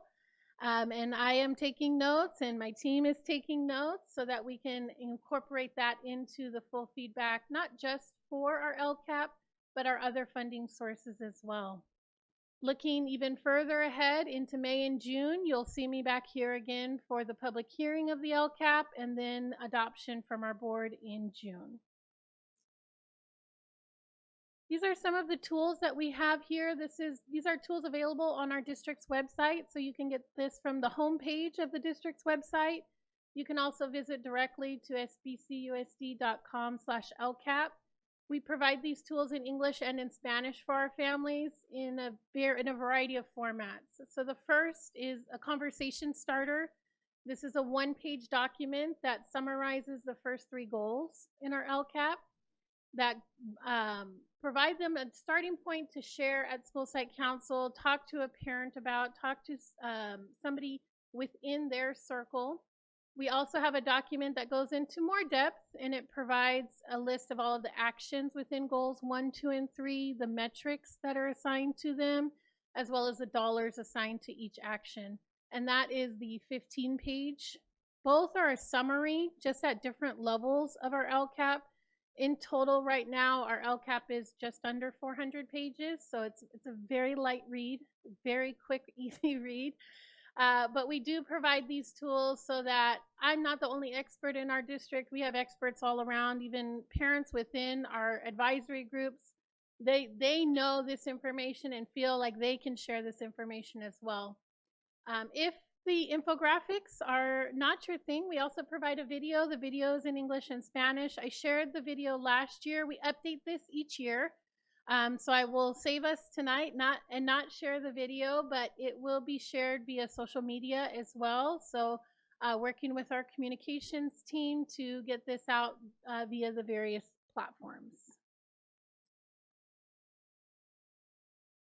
In the report for tonight, this is a report that's separate from our presentation. It's just over 60 pages. Again, a very light, easy read for you. It will talk about each of our actions and whether they are fully implemented, partially implemented, or not yet implemented. There are very few items that are not yet implemented. If it is marked as not yet implemented, it's because it's an end of the year activity. Okay, for example, our Black Grad that we participate with, i.e. Black Grad, that happens at the end of the year, so obviously that action has not yet been implemented. The report will provide that at the action level for goals 1, 2, and 3. These goals represent our supplemental and concentration funding, which is just over $200 million. It will provide it at the school level for each of our equity multiplier schools. Equity multiplier schools were identified by the state of California based on demographics, and they have a funding source that's allocated to them each year of identification. The LCAP is now required to be the plan that houses each of those school plans, so those are updated to you at the implementation level by school. Last year, the requirement came in for Learning Recovery Emergency Block Grant. Another acronym in case you're adding them to your list, LREBG, Learning Recovery Emergency Block Grant, was added as a requirement to include in your LCAP. And then lastly, differentiated assistance, which is an identification at the district level of student groups that need additional assistance and focus. The implementation will provide information not only on how much money we have spent so far, but the impact on our student data. Some of the actions to highlight in particular, these are ones that we see at our school site level. Many will be familiar to you as these also were represented in the presentations from the various divisions, including our CTE pathways, where Dr. Venkatesan and her team came to present and share information with you on those pathways. Our AVID program, which happens all the way from our TK up through our high school levels. Our teacher allocation, where we provide funds for our teachers to purchase consumables that support their instruction. Our library staff that models early literacy for our students and teaches them the foundations of using your library. Tonight you heard that acronym MTSS, Multi-Tiered System of Supports. And there's a staff member at our school sites that is the point person for each of the systems at the school for intervention, both on the academic and non-academic side, as well as visual and performing arts. That has always been a priority of our board, continues to be a priority. Again, ahead of what other districts were doing, they had to wait for Prop 28. We were already, had that as a part of our LCAP. Moving over to the right, you'll see that school sites have an allocation. This allocation, what they spend it on is determined in school site council and ELAC. They look at the needs of their school based on the data, and they incorporate those in the school plan for student achievement, or SIPSA. Our transportation for our students to our magnet programs, to specialized programs, if they're on B still, meaning they've enrolled in a school but maybe moved after our CBED state and they continue to need transportation to stay at the same school, our transportation is provided. We have a point person at each of our school sites, sometimes more than one point person depending on the number of English learners, to support the monitoring of their data, the reclassification process, and working with our teachers and families. Those are the English language facilitators. We also provide additional staff at our school sites to ensure that we can have those programs like Dual and CTE. Those are all supplemental to your regular math and ELA and science and history teachers. Technology continues to be a priority for our schools as they access things like the digital curriculum that our directors here just presented on. They have access to technology both at school and home. And then the focus to continue to expand our opportunities to access programs like STEAM. When I started here as director, I think we had 3 or 4 schools that had a STEAM lab, and they were a magnet school, and parents and the board and our superintendent has continued to share that we want to see that more around the district. That has continued to expand, not just through LCAP, but other funding sources. where we now have this throughout our elementary schools, middle schools, and high schools. In total for Goal 1, the expenditures are $159 million, just over, and I'll share here shortly how we are doing in the spending of that. Goal number 2 really centers around the work that Dr. Bikendova and Mrs. Williams shared with you today. You'll see here things like health aides. So our health aides are funded through our LCAP. Counselors at the elementary and middle school. Again, our district was a leader in providing that counseling service all the way down at the elementary level and continues to support that. Our crossing guards, which we just recently celebrated here at the board with Crossing Guard Appreciation, come from our LCAP funding.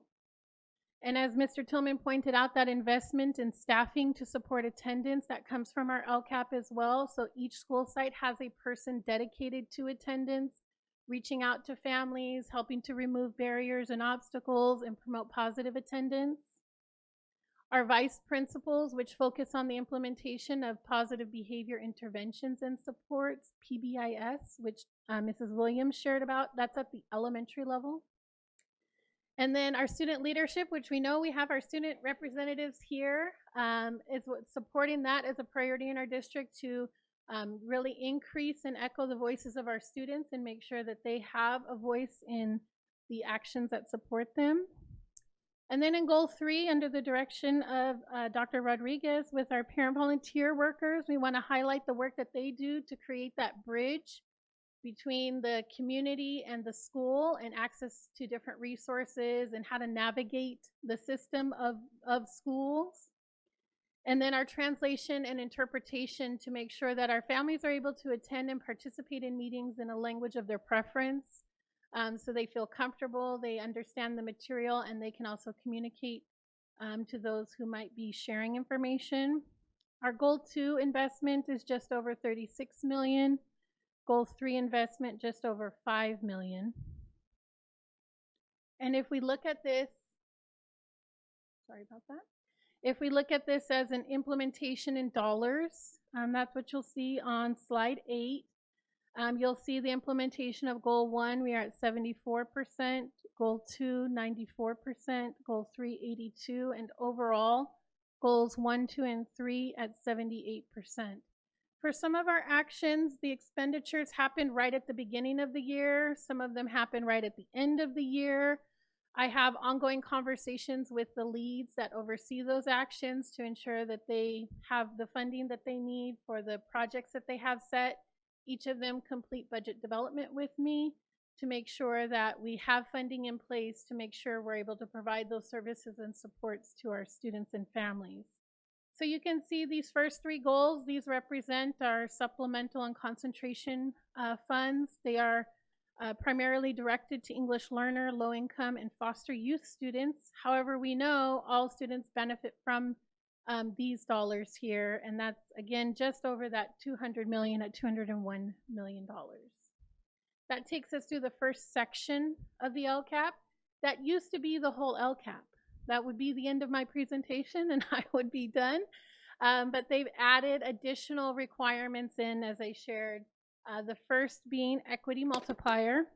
Equity multiplier, these are site level dollars. These are not dollars at the district level. School sites were identified based on their mobility of students using something called a non-stability rate. Non-stability rate.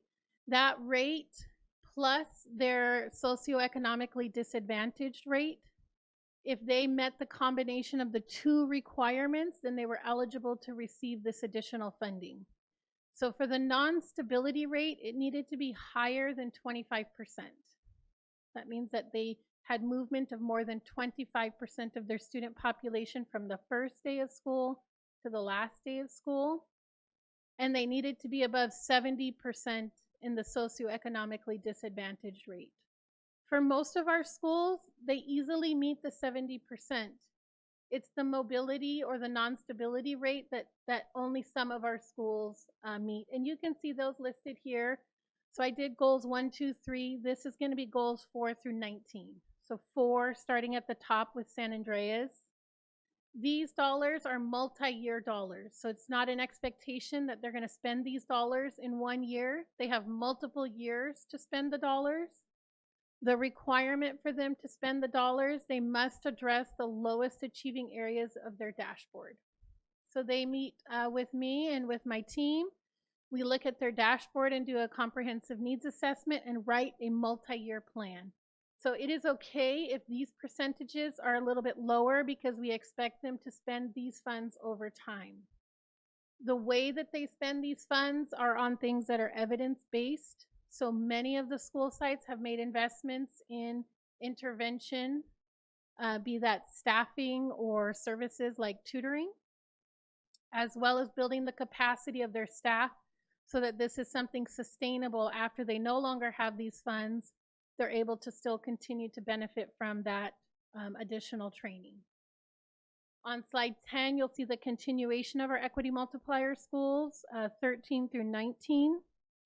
In total, in the equity multiplier program, it's a little bit over $20 million, $20.6 million, with $8.5 million spent to date and 41.3% remaining. Again, that's okay because this is a multi-year. It's not expected that they would spend this in the 1 full year. That is our second block of the LCAP. And last year I would have been done, but these are the new added requirements. So next we'll take you to Learning Recovery Emergency Block Grant. Learning Recovery Emergency Block Grant is a state level dollar. These dollars were provided by Governor Newsom in response to COVID.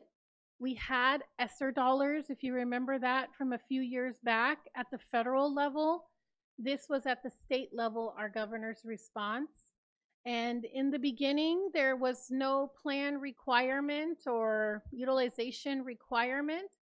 However, our district used our data and the input from educational partners, and we had invested in academics and our lowest achieving groups just based on the priorities that came through that needs assessment.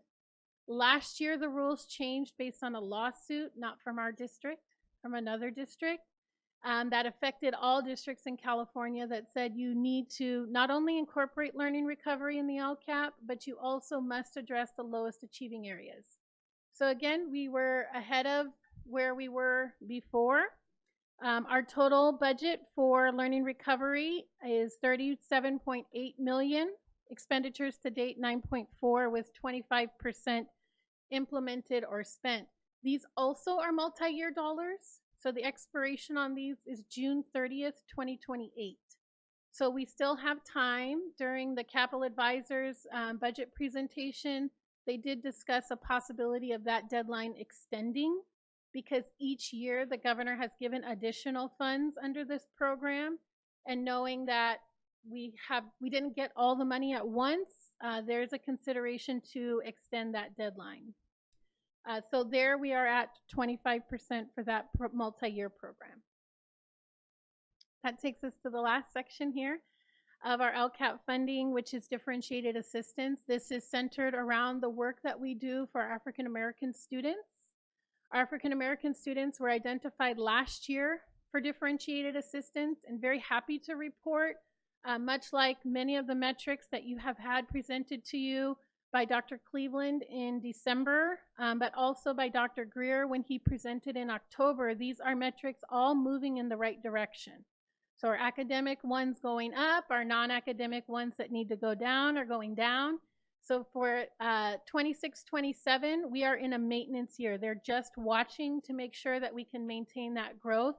But what we are doing is showing as effective and showing as a positive implementation. So that program is found in Goal 20, and that is an investment of $5.6 million, with $4.6 million spent to date, 83% implemented.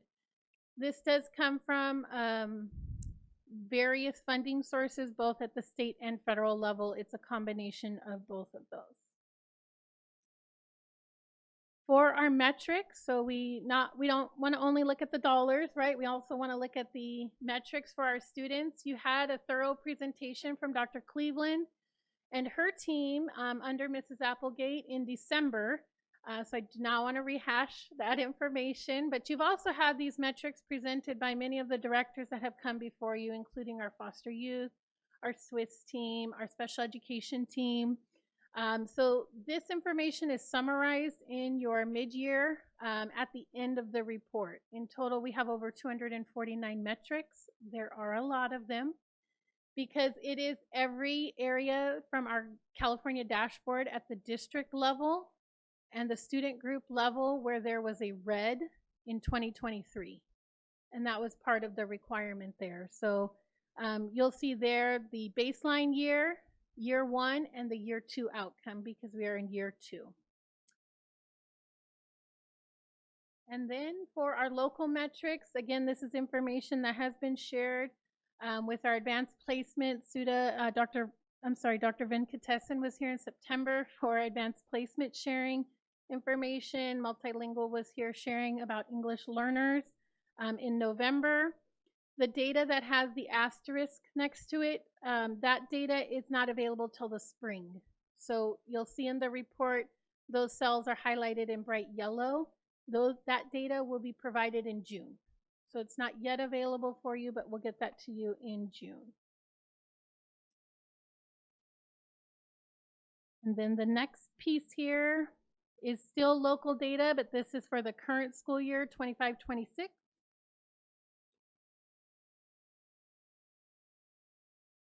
I'm sorry, 24-25. Again, anything with an asterisk, like the survey data, which Mrs. Williams and Dr. Bikendova shared, that survey window's open right now. So the data is obviously not available right now. That will come to you also in the spring.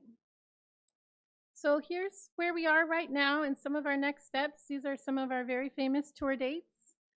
So if you happen to be out on the tour with me, I'll next be at CAC this week on Thursday. Our Superintendent's Parent Advisory on February 23rd. Our DAAAC and PIA on March 5th. DLAC on March 13th. And I want to give a special invitation to you to our LCAP showcase. This is an opportunity to see the LCAP in real life, not as a written document, not as a plan. You get to see what this actually looks like at the implementation level. Each of our leads hosts a table for our educational partners to come and see artifacts of what it looks like, ask any questions they have, and provide input and feedback on our plan for 26-27. That will take place March 16th. It's at the Professional Development Center. We use all of rooms A, B, and C. It's a big showcase. So I invite you to come to that. It starts at 5 o'clock with dinner. So from 5 to 5:30, we invite you to come enjoy some food, have some fellowship. 5:30, we will do introduction of our leads. And at 5:45, we'll begin the process of going into rooms A and B to talk to the different leads and gather input. So again, we invite you. That is also being promoted on social media. And then each time I go to the different parent advisories, I share this information. And then our school site councils are also receiving this same information. And that takes me to the last slide, open to any questions or clarifications. Ms. Medina? Yes, thank you for the information. Great presentation. I know there's a lot more, and I like that you're doing the showcase because then you can actually see it in person. And through that, that's really interesting. Have we done that before? We have done it before. So this is my third cycle of doing it. It gets a little bit bigger each time that we do it. And especially as we add things like learning, recovery, and equity multiplier, that makes it grow. But it helps us really to show our areas where we are, meeting those Shines 2030 vision, because our LCAP is aligned to that same vision. And the reason why I asked too is you said it was going to be shared on social media. So is there a way for people to register for it, or is it open to families and students? Maybe you can explain a little bit more. That's a great question. There's no need to register. It is open to all. We do run it as a hybrid meeting because I know sometimes it's hard to get to all the meetings all at the same time. It is in the evening. So there's no need to register. The activity is much more enjoyable to me in person. So we offer the option for you to go around to the different leads, but we also offer an option if it's difficult for you to move around or you just like to stay focused. Mrs. Tagashi leads a session with our families and educational partners and goes through the highlights for each of the actions where you're able to give input there as well. So much for sharing that. You're welcome. Mrs. Alexander? Thank you so much for the update and also acknowledging the fact that I did request for you to go talk to the family engagement groups, and you did that, and I really appreciate that. Help me out, and I believe I've asked this question before, but I just don't recall specifically. Why are the schools under the multi-year plan selected? How are they selected, and why? Sure. So I want to make sure you're referring to the equity multiplier, the purple? Yes, Okay. the equity multiplier. Perfect. So this is a program where the schools are selected based on demographics. So they need to be at least 70% socioeconomically disadvantaged. They need to have that percentage or higher. And then a non-stability rate, meaning the movement of kids at 25% or higher. They need to meet both of those areas in order to be eligible. So the state actually identifies these schools. And many of our schools easily meet that 70%. It's the non-stability that there are certain programs, for example, San Andreas and Sierra, they have intake every 6 weeks. They naturally have a very high non-stability rate. So those schools for each of the identification years have been identified, just purely based on the design of their program. Thank you. So I noticed that there's some within the multi-year, even though I know there's another year, they've already exceeded 50%, and then there's some below 50%. What happens if they don't use the money? So I told them they'd have a meeting with me and them and the Board of Education, and I will allow them to explain. No, we have a regular monitoring cycle with them to make sure that they aren't running into any obstacles to spending the dollars. The plan that they write, we review each year as part of the annual update to the LCAP. So they're not locked in to that plan for multiple years without the ability to make a change. They can make the change during that annual update process, and our school sites have been very receptive in making sure that they're, prepared for those meetings. They bring a whole team with them when we develop the plan. So they have their program staff, they even have their clerical staff there, to make sure that we're looking at all points of the school to address those lowest achievement areas for them. Okay. And so I guess let me go back to my question. What if there's not a need for that? So can another school utilize that funding, or is it that funding is locked in for that particular school? I think the other schools would love to use that funding, but it is locked into that school site. That is a very school site specific allocation. And they do have plans that mark for every single dollar. They don't leave any dollars unallocated or unaccounted for. Every single dollar is tied to an action. Okay, thank you. Yeah. I think those are all our questions. Thank you so Thank much for you. coming out and making this digestible for us. It's always a pleasure. Thank you. All right. We're going to go ahead and move on to 9.0, board discussion, 9.1, board policy 5131.61, drug testing. Mr. Tillman. Yes, thank you for bringing this and agendizing it. If you turn to the back page of this policy, each board member has a copy, the back of the second page. If you look at 3 and then down to the 4th from the bottom sentence, it says at the end, if the student tests positive a 3rd time, she is ineligible for athletics for the rest of his or her high school career.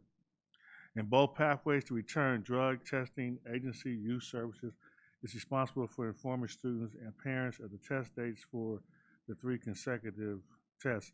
So, this, if you read the policy, it says it's an incentive for students. So it doesn't make sense to me if I have a 9th grader and they test positive 3 times within 3 months that you tell that 9th grader you can no longer participate in sports for the rest of your time in high school. To me, if this is truly an incentive, then at every grade you want the kid at least want to try to change their behavior in order to participate in the athletics.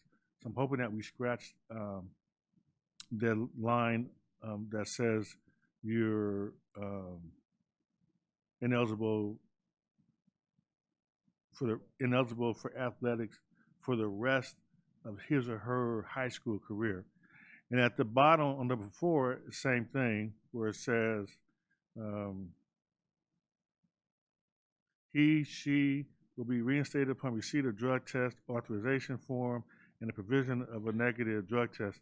And this last sentence, any student who tests positive after requesting reinstatement will be suspended from all sports for the remainder of his or her school year. It's the same thing. If a 9th grader comes in and asks to be retested and they test positive, I don't think they should be banned from sports for the rest of their high school years. So I'm asking that we scratch that and looking for consensus to make the change. Ms. Medina? So my question to you would be, what would you put in replace of? Because let's just say a student is, and I agree with you, we should remove that. I mean, there should be opportunities. But what is your suggestion? Because I wouldn't want to just remove it and not add something to it. And the reason why I'm saying that is because if a student has has had within 3 months 3 positive tests, then I mean it wouldn't help for them to continue at least at that moment in the sport in case they are in a sport. Let me say this: the problem I have with this in general is, some school districts don't do any drug testing at all, and this is random drug testing. So you're never going to test all the students every year. So you have students on the team that would test positive, but just because of the luck of not being selected, they are playing on the team. So you have students who are smoking weed playing on the team. But to answer your specific question, it will revert back to the same thing. At the start of every school year and during the sports, they do the random testing.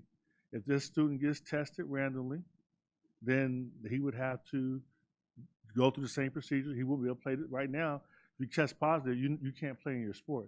It says in here you get suspended for your sport for, there will be a minimum of a 90-day calendar days removal from their sport. So they can't play anyway. Okay. So every year we just restart. You don't have to add any language. Okay, so yeah, because I didn't read the top portion of it. It does say that there will be a minimum of 90-day. That would start all over again. Okay. Yeah. Okay. Thank you for clarifying. And I didn't realize. So does it indicate anything anywhere which type, or does it matter which one? Like you mentioned, cannabis. We can have them give us a list of the because drugs that test there for. may be exceptions, or no? No, there are for medication that it's in here.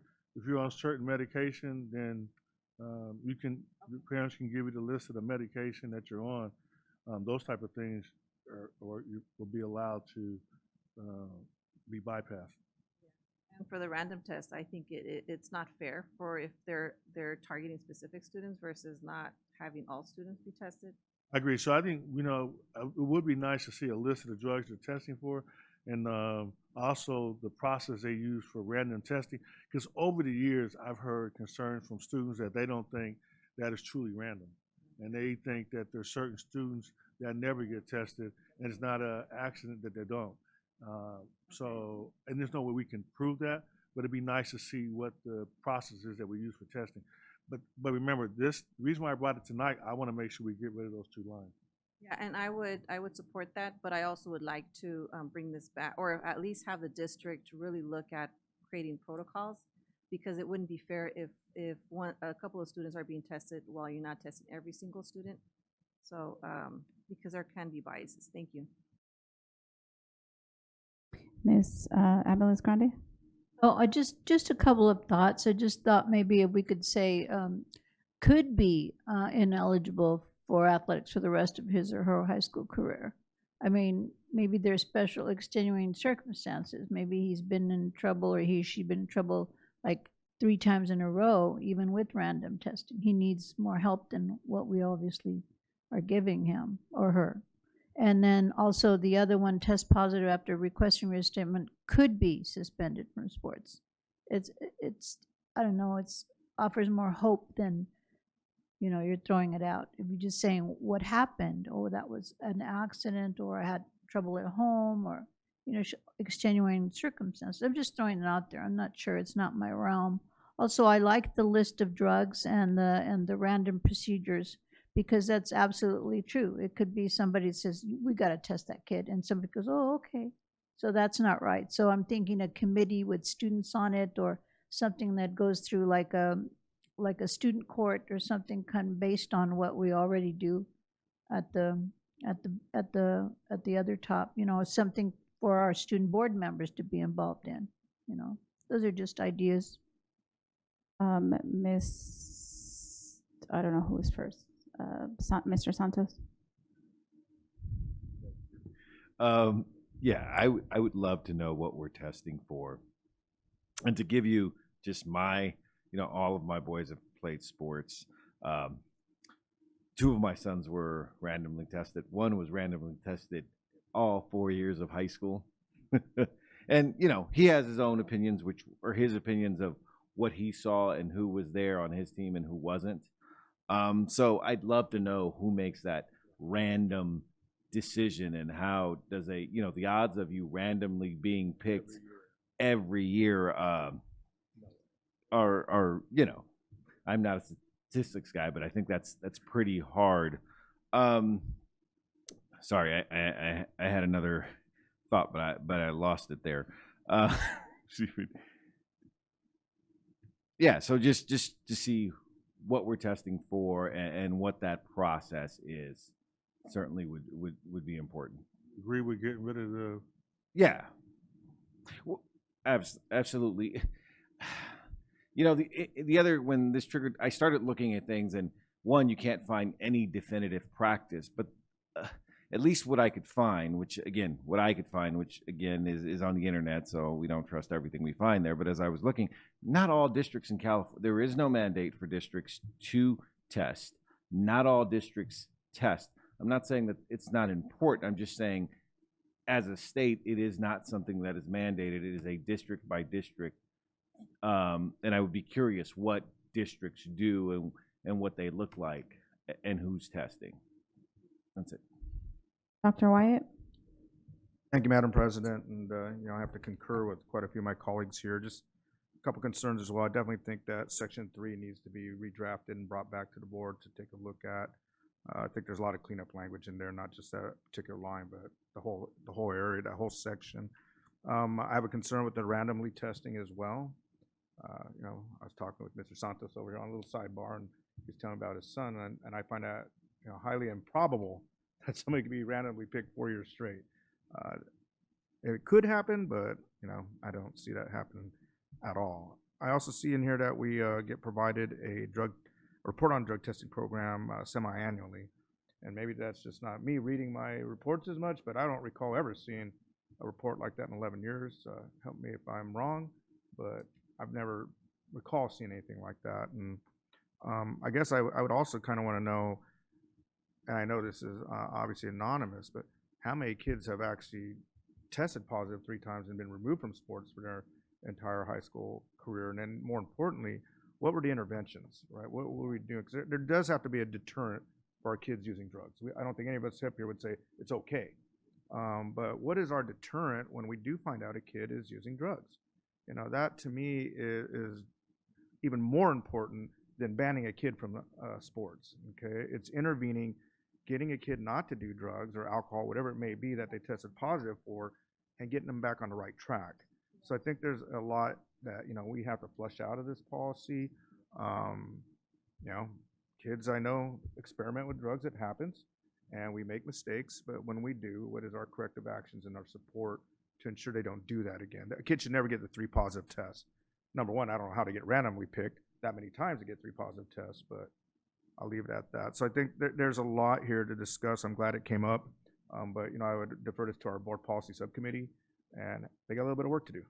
So thank you. Thank you, Mr. Tillman. Just so you, well, let me say this first. You know, I don't drink or use drugs, never have.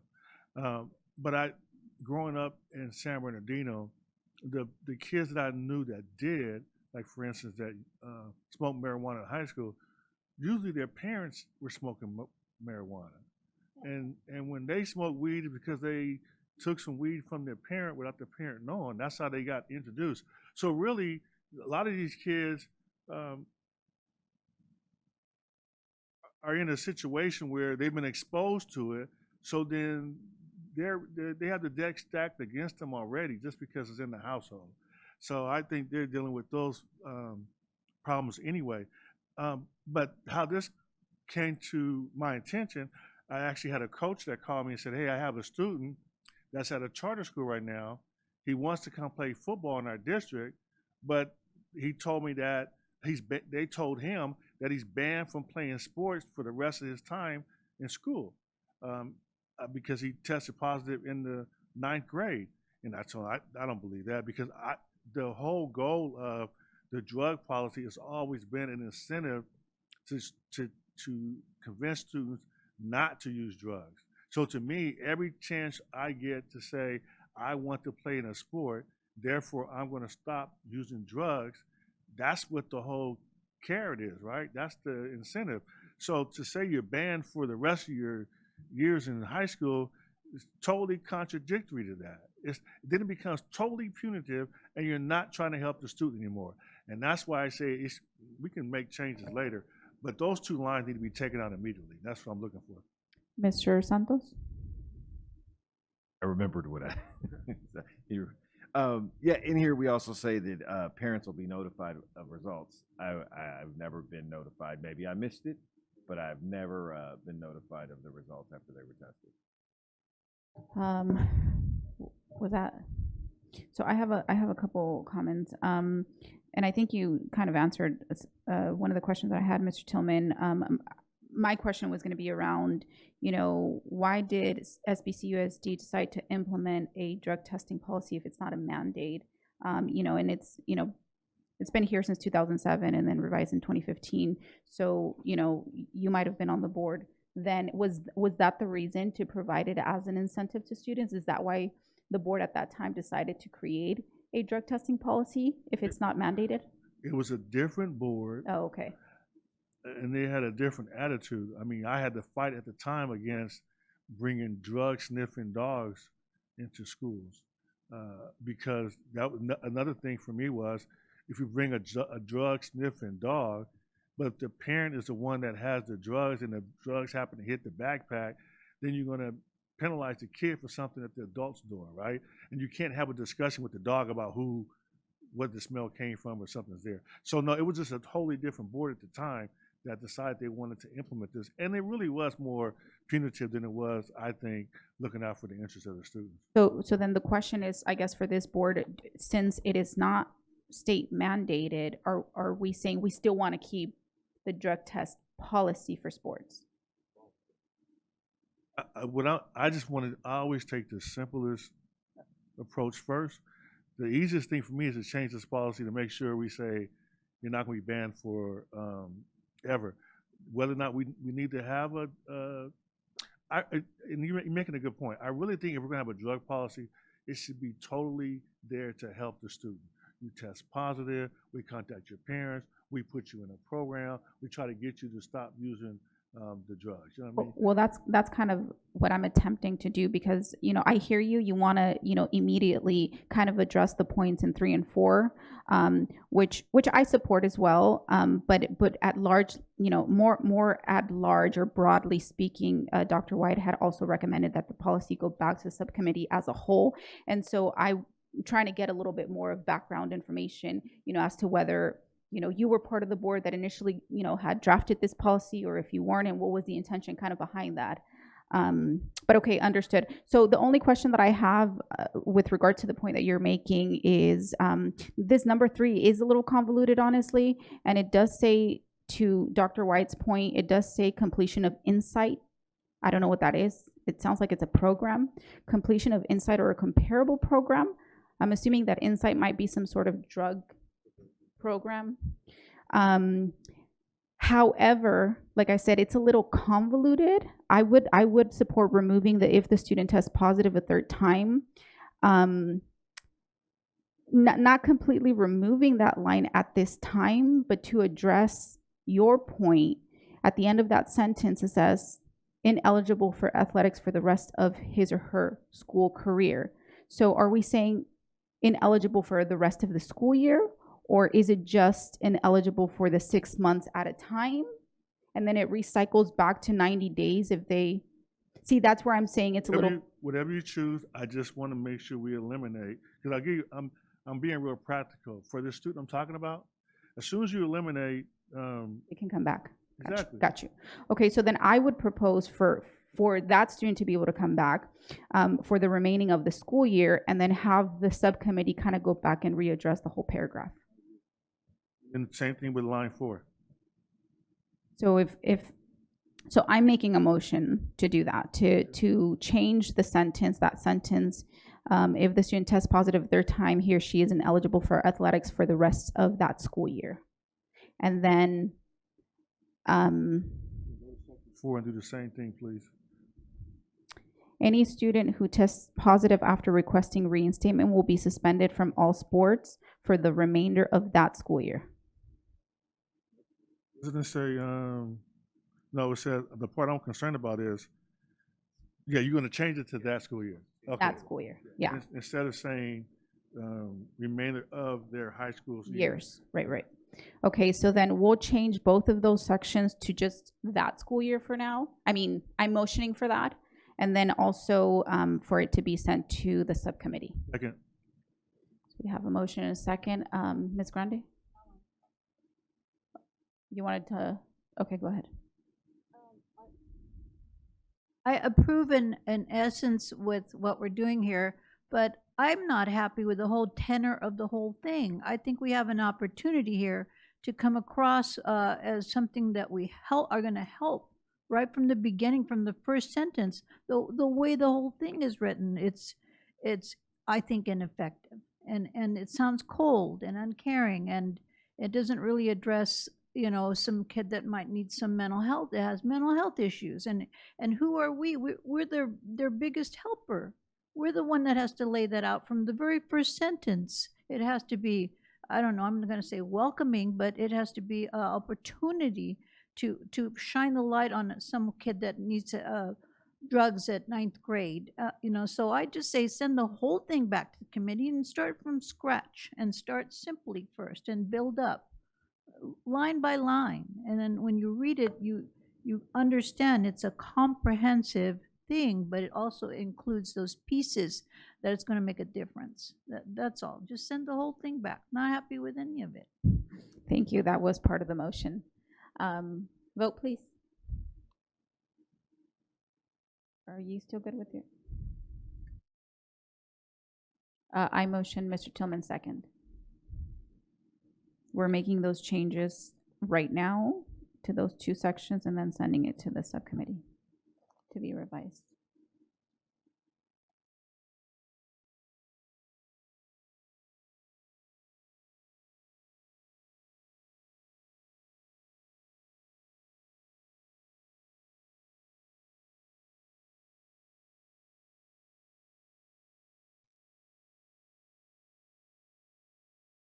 Motion carries. 9.2 KKC Route 66 Little League. The board will discuss and potentially approve a possible sponsorship for the KKC Route 66 Little League organization. And I believe the gentleman was earlier here as well. So I'll open it up, Mr. Tillman. Yes, it was Ben that came down. I think it's a great program. I actually played at KKC when I was 8 years old, played for the Lions, didn't get any playing time, but I did a couple of bats, struck out. They used to say, hey, batter, swing, and I would always swing. But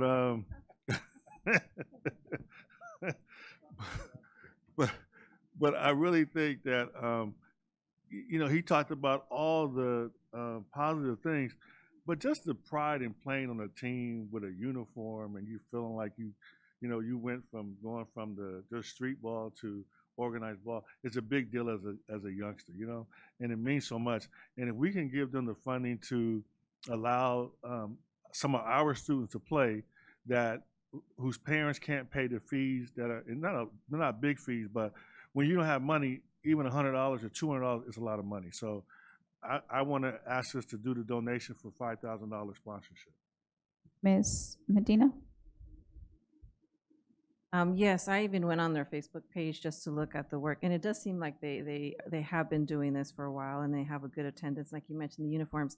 But I did notice that they have, it's $150 that they charge. I'm curious to, and they also, in one of their posts on social media that says all players are required to participate in a fundraiser. And so I'm wondering if it was to move forward, if we can add guidelines where if you divide 5,000 with 150, that's 33 students that can benefit. And I did see some of his flyers that says it's not district sponsored or district supported.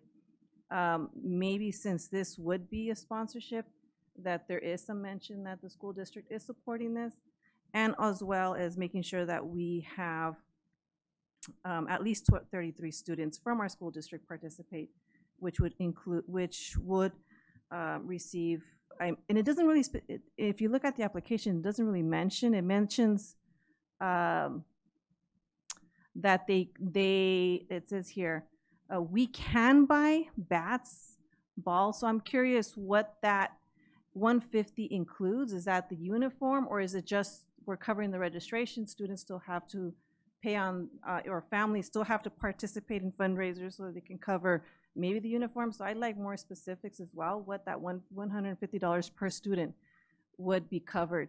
And I don't mind having to, organizations go through this, but it almost feels sometimes that they could have gone through Excel, they could have gone through a different application process, but, and I get it, it's easier, just let me ask the district for the funding. And that way, it just makes it easier for them. Fair, just be fair, they couldn't go through Excel. We worked with Dr. Rodriguez, they couldn't. They couldn't go through Excel. No, and that's the reason why I asked them to bring it back as a sponsorship. Okay. Then they're not having a banquet, they're not having a dinner. This is just a way for us to do a sponsorship because we try to work it where they could go through EXL and we couldn't make it work. Okay. And like I said, I would support this, but I do feel like it's kind of vague in their application if it is what that 150 would cover. Like I said, if our school district, we might try to make sure students don't pay for uniforms. And so what does that 150 cover? Oh. And that if that's the case, I'm sorry. Oh, sorry. We want to cover 33 students that they would not have to, a school district that they shouldn't be able to have to participate in fundraisers in order to cover other fees such as uniforms. Just so clarification, Ms. Medina, even in our district, we pay for everything, but our own programs still do fundraisers. You never get enough money to pay for everything. I guess the fundraiser, I'm just making sure that if their uniforms are covered, then. No, you want the fee to be covered so a kid can participate without having to pay the $150.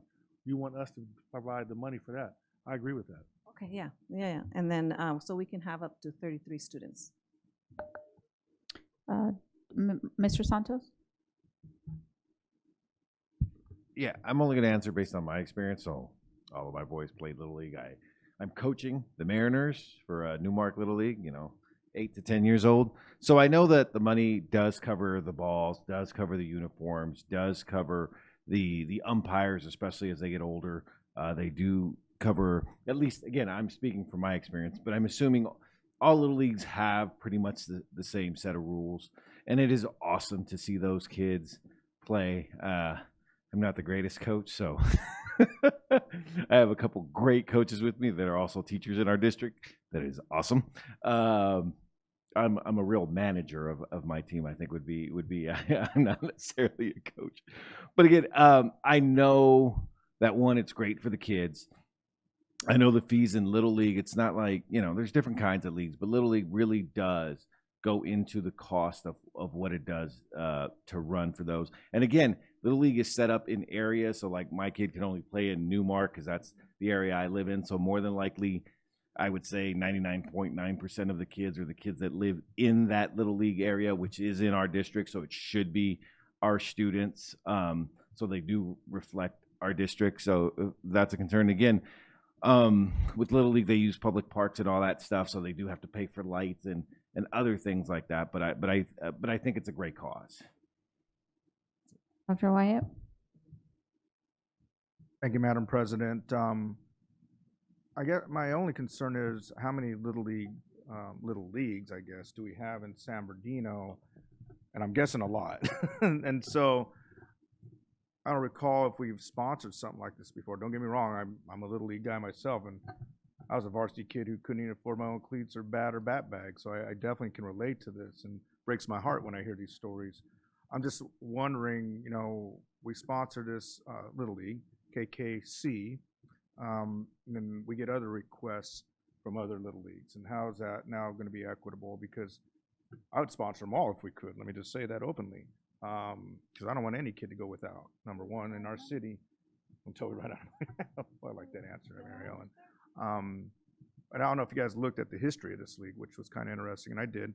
And they are the first team to represent California in the Little League World Series in 1951, where they finished in 4th place. That's pretty cool stuff. You know what I mean? So it has historic content and value to this city as well. So obviously, this little league has been around a long, long, long time. So I'm excited about it. I just want to make sure, in the future, when we get such requests, how are we determining to be equitable for our little leagues? I love it. I'm all for it. It's just, it hits my heart at home, and I don't want to hear another little league come up and say the same thing, another little league come up and say the same thing, because it could happen. And I know this board, we care. We care about our students and our community more than anything. But I do like us being on there too, though. Have a little SBCUSD sponsors this league. I think that's pretty cool to give a little shout out, and maybe it'll encourage more of our kids to play. That's what it's about, right? And from this district to get out there and play Little League. And I'll just say this, I pitched twice in the Western Regional All-Star game for Little League as well at Western Regionals. So I'll leave that out there. Thank you. Thank you. Ms. Medina? Oh, and one more thing, because I did see in their application, it says that, which SBCU students will benefit from the net proceeds. It is students from 5 to 24 years old. That's what I'm saying. We have to be specific to make sure that it's our students. Now, I don't know if that's how you feel, but unless, I know that our special education program goes to older, 5 to 24. No, well, that's what it says in their application. In their application, they put the students who would benefit are students from 5 to 24 years old. And so I think, so I don't know, that's why, I'm just looking at their application. And so if that's an error, then yes, okay. Does it say Little League? Yeah, KKC, Little League, I do see it. Yeah, no, I was thinking that maybe there's a program for those that are, because I know we have students in our district that are 24 under, through disability. Okay. It's on, if you look at the attachment that says sponsorship request form, it is, I believe, on, you do see it? Okay. It's on the 5th page.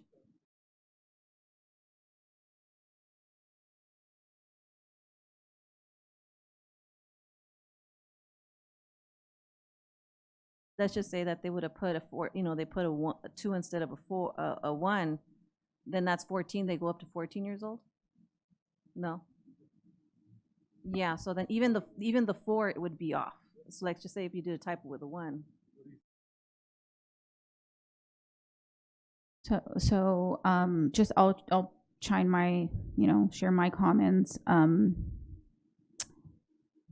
It really breaks my heart because, I really want to support this, but, I also, we go back to, Dr. Wyatt makes a great point, how many other little leagues are out there and, how are we opening ourselves, we sponsoring conferences, are we going to sponsor other conferences as well? We're really opening up ourselves in a way that I personally don't necessarily agree. That's why for me, pushing for some guidelines, some structure around it, I will continue to say that. And last time I said I wouldn't be supporting any moving forward. So that's going to be my decision tonight. And again, nothing personal to KKC. It really does break my heart. But, that is where I stand. Mr. Tillman? I'd like to make a motion to do $5,000 for KKC. And I will say there are hundreds and hundreds of nonprofits in San Bernardino. We don't sponsor hundreds and hundreds of nonprofits. There are people that come to us, ask for support. The board makes a decision on who we're going to support. I've said that from day one. That I know sometimes we don't want to accept that responsibility, but that's the case. We're not sending out checks to hundreds of nonprofits just because they exist. The folks that come to us and request it, we consider it. Some we support, some we don't. That's not going to change. I know it seems like, it's not fair because you want to give to everybody, but it's a personal thing that the board gets to decide who we support. In this case, it's easy for me. I mean, this is located on 14th and Mount Vernon. If we can have kids participate now that couldn't participate because their parents didn't have the money to do it, that's what I'm all about. So that's my motion for $5,000 for KKC. I appreciate that. So we have a motion from Mr. Tillman, a second from Mr. Santos. Vote, please.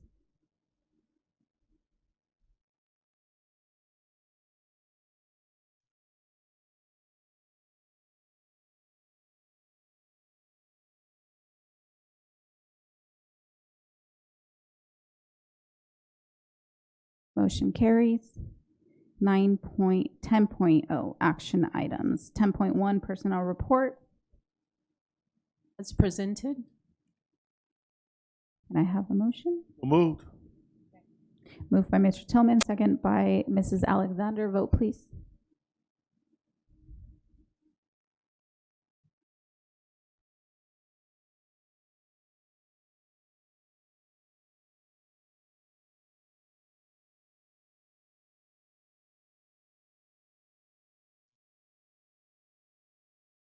Motion carries. 10.2 approval of 2026 comprehensive school safety plans. Can I get a motion? Move. Second. I'm sorry, who moved? Mrs. Alexander, second by Mr. Santos. Vote, please.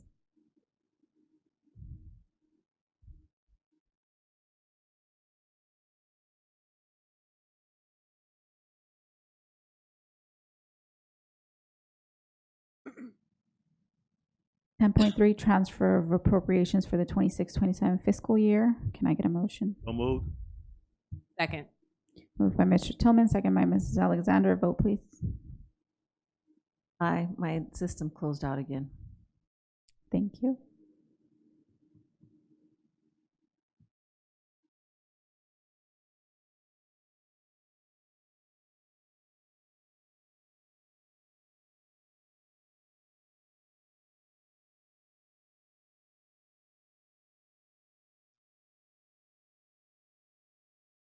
Mr. Santos says aye. Did yours work? Ms. Medina also? No. Aye. Oh, motion carries. 10.4 approval of proposed increase in salary, all management personnel. So moved. Moved by Mr. Tillman, second by Mr. Santos. Vote, please. Aye. Thank you. Yeah. Aye. Thank you.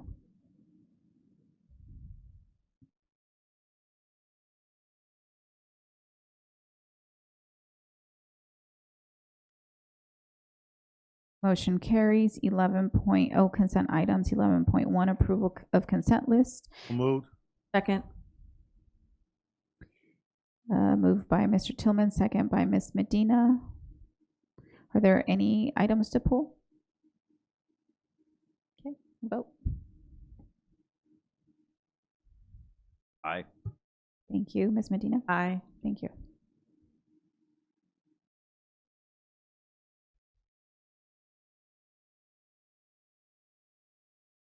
Motion carries. 12.0 reports, comments by union organizations. 12.1 San Bernardino Teachers Association. No report.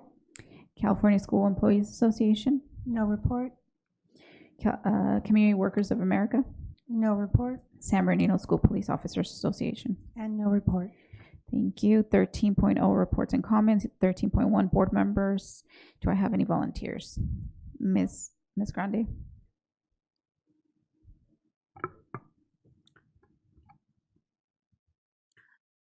Okay, so I was invited to be the speaker at the Democratic Luncheon Club last week, and I'm so excited to share and tell you that I took a couple of our board members, our student board members, and they made us proud. And thank you very much, Aiden Hurtado from Cajon, and Brisa Hernandez Garcia from Middle College, that's right. And it was a day for civic literacy and leadership development. And I just spoke a little tiny bit about myself, and I gave them the floor and allowed them to shine. And it brought a smile on all those members there, and it was really I had an uplifting day for once. It was really great. It was just wonderful. And I was particularly taken by Tim Prince, who gave me an introduction. I truly wish I'd written it down. I'm going to ask him if he could send it. And in it, he just complimented us to no end. And this is a tough crowd. This is really a tough crowd. They're very, very sharp. So I want to thank Tim Prince and all the members that were there. And then the school board members really were well spoken, and they talked about their goals, and they were so uplifting for everyone there to hear them. So proud of them.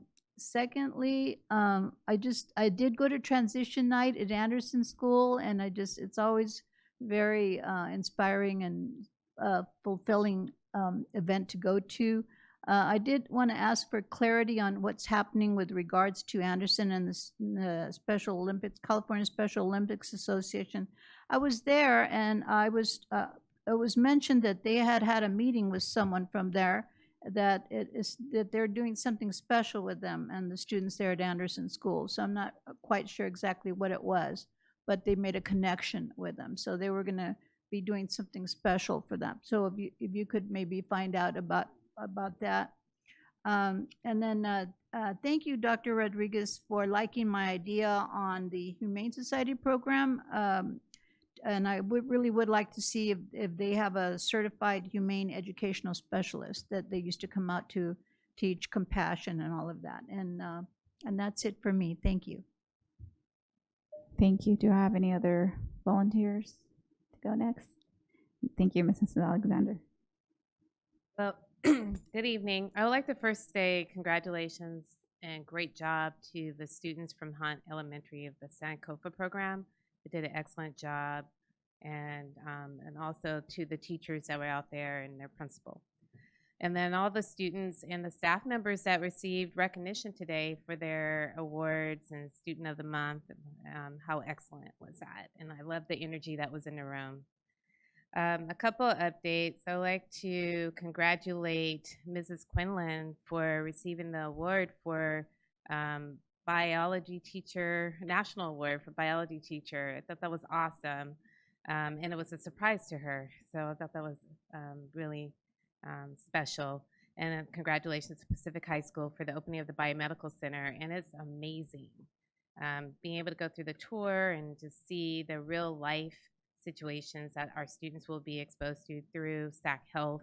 Not only the services that they'll receive, but also being able to train through our CT program. I thought that was excellent. Wanted to congratulate Arroyo Valley's NJROTC cadets for their award that they received for the drone competition, and wishing them the best of luck because they have another one coming up in April. Couple items that I wanted to bring up. So thank you, Superintendent Arellano, for moving forward with the recognition for the crossing guards. When I brought it up, I know it sounded kind of strange, but it did a lot for our crossing guards. As a matter of fact, I know the one that's on my corner, I noticed a difference. She was actually like waving at everybody and super excited. And that happened the next day. So you never know how you can touch somebody, which was interesting. Also, I noticed that there was a question out there on social media about the bus drivers. Well, we are recognizing the bus drivers too. So I think it's just important to let them know, but that did come up. Like, what about the bus drivers? And then wanted to just bring up one idea, and I wanted to first find out, how does it work? So for facilities, I know we have a plan and we have a strategy, and it's a multi-year plan. But I think it would be a great idea to think about for us to have some type of center similar to the biomedical center that's focusing on robotics, because it's current, and it's something we need to consider sooner than later, to have a dedicated facility that focuses on our STEAM. If we want to identify what that means, if it's robotics or if it's in all of those areas related to STEAM, but it's something that I think we need to do sooner than later. So I just wanted to put it out there and see how we can make it happen. I know we have a plan, so I don't know how it falls within our plan and within our budget, but if we could just take a look at what that plan looks like and how can we incorporate it. And then last year this came up, and it's coming up again, and it's the evaluations for teachers and then teachers to their principals. I know that we have started that process. We have systems out there, but community members have been asking. It was asked last year, and I just think that maybe if we just inform the community how we're doing it, I think that that will help. Also, how are we tracking with our success rate with new teachers, existing teachers, just the data around that. I think we've done an excellent job communicating that, but I think it's just something we should revisit and bring it back to the community. And then lastly, I'd like to end with Reverend Jesse Jackson, just giving my, just recognition, condolences to his family, but Reverend Jesse Jackson did a lot for all of us. And I wanted to bring connection back to our community because he was here in 2018. He fought for everybody. As a matter of fact, he was here. He was in our church, St. New Hope Missionary Baptist Church. And the reason why he came was because of a situation we had with our deputy district attorney that made some derogatory and racist statements. So just wanted to make sure that I connect this for all of us, because it's one thing to hear about someone passing and civil rights activist, but to know that he came to our community, that says a lot, because he does not live locally. He did not live locally. So just wanted to bring that to the public's attention and do the connection. So that's it. Thank you. Thank you. Dr. Wyatt? Thank you, Madam President. Just two quick ones, and we just had a post by our awesome, amazing Jamie over at Samuel High School. Looks like our Lady Cardinals water polo team just won their match and is advancing to the CIF finals. So best wishes and good luck to them in the big game. Bring home that championship. And then just want to say thank you to a few folks for our Black History Parade. Matter of fact, it was an amazing turnout, great parade. A lot of us were there. And I got to say thank you to my colleague over here, Michael Santos. I did ask for a convertible, but I didn't know that we had to go ask the people. And he acquiesced to me and said, okay, old people first. So just kidding. He didn't say that. He didn't say that. But he did give me a little bit of a hard time. But there was a reason for it. I won't say what the reason is. But had a great time, and just want to say thank you to Carlos and Tina Gomez also, who had they were driving their 65 Impala, which was very cool to be in. I'll say that made me want to go buy one. Even though I won't, because I can't afford it right now, but no, just kidding. But I want one now after that. And we also went to lunch with them and some of the other car club members after they invited us to lunch, and I thought that was quite a kind gesture to invite us to lunch, and enjoyed our time with them. Yeah, what's that? Was it them fools? Is it? Yeah, well, there were some cool fools in that group, let me tell you that right now. And I found out one of them's my neighbor, like a block away. So we'll be seeing them even more now. So, but the parade itself, great job to the district, to all of our folks that helped logistically put that together. That was a heck of a lot of work and went off without a hitch. Yes, it did. And just a great celebration. And I saw a lot of pride in our city there. And again, just what we're talking about tonight with the Little League. I think it's a blessing and a privilege to be a board member and to be able to give that back to our district the way we do as a board. That's amazing, and that's what this is about, being able to serve our community and make greater opportunity happen for them. So I just look forward to many great things for this district and another great year. We're over the halfway point, and next we'll be at graduation ceremonies and sending more kids off to greater and better things. So thank you. Thank you. Any more volunteers before I start calling names? Mr. Santos.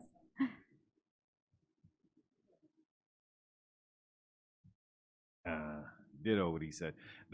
Yeah, no, had a great time at the parade, and also went to see at Pacific, the biomedical building grand opening was wonderful. But even looking, I got to tour the high school and everything they're changing, and it's so awesome. It's so beautiful. Love the green spaces, by the way. I see the trees and the bushes. It makes a difference. If anyone knows me, I want more trees and more green spaces, because I think if you're at a school and there's a big tree and you're in the shade, it feels better. I know. I'll go hug some trees. Anyways, also had the wonderful opportunity to host some students at USC. I can't remember the date now. So really love that opportunity and look forward to any other time that our students, because I think to see yourself at an institution like USC or even the arch rival UCLA is a wonderful opportunity. All right, that's it. Thank you. Mr. Tillman? Ms. Medina? And I have also no comments. Mr. Arellano? I always have good news, fun news. That's why I like to go last. Well, first of all, fresh off the presses, I want to acknowledge 3 of our outstanding employees who just got recognized as AXA Region 12 Administrators of the Year, 2 of which will now compete for the state level award. So Joe Paulino won the Retired Administrator of the Year for Region 12, which is all of San Bernardino County. And Raul Pedraza was selected as Region 12 Adult Education Administrator of the Year. And Dr. Sandra Rodriguez was selected as Region 12 Student Services Administrator of the Year. So I want to congratulate our 3 colleagues. Raul and Sandra now will compete. There's 19 regions, so there are now 19 candidates in each one of those categories that now state AXA will go through a process, and hopefully they'll be selected as state winners in their categories. So congratulations, Sandra, and congratulations to Raul and to Chief Paulino. Very excited about that. I want to thank Dr. Gwen Dowdy Rogers for coming today and providing us the frame on the historical background of Francis Grice. I think that's very important to have displayed in the front office or somewhere prominent at the center, so that people in the future will understand who Francis Grice was, what her impact was to this district. And so I just want to thank Gwen for that gesture. I really appreciate that. I do want to thank Ben Salgado and all his crew who have been really working to revive KKC Little League there on 14 Mount Vernon. And I agree with Mr. Tillman. That area is a neighborhood where kids need something positive to be a part of and to participate in. So I want to thank the board for the deep conversation, but also supporting Ben and that Little League. It's sorely needed in the community. I think it's going to be a great thing for the kids and the family. So Ben, thank you for all your efforts. And I want to thank Terry Boykins and Ian Franklin, for their persistence in coming to us every couple months to give us an update on how they're affecting positively the students in our community and our parents, and really happy that they got the grant to upgrade that their area there, because it was sorely needed. But the kids deserve our very best, and Terry and Ian, they went out and looked for that money to help our kids have a better experience. So Terry, thank you for all that. And I do want to thank Marlene, Colleen, and Kimber for their outstanding leadership, and as Myra said, President Ceballos said, for giving us information in such an easy way to digest. So thank you to the 3 of you. We're very proud to work alongside of you.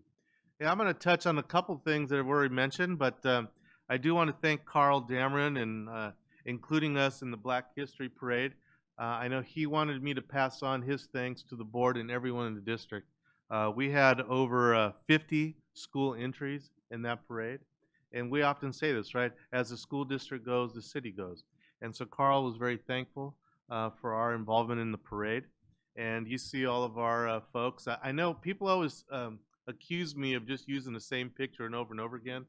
I just always pick that car. I love that green, green stamp Impala with Neto and Nancy Carrillo's husband. So thank you guys for all of you who could come out that day and support our community. It was nice to see thousands of parents lined up on Baseline for a day and all our kids. So thank you for everyone who came out. And Carl, thank you for letting us be a part of that.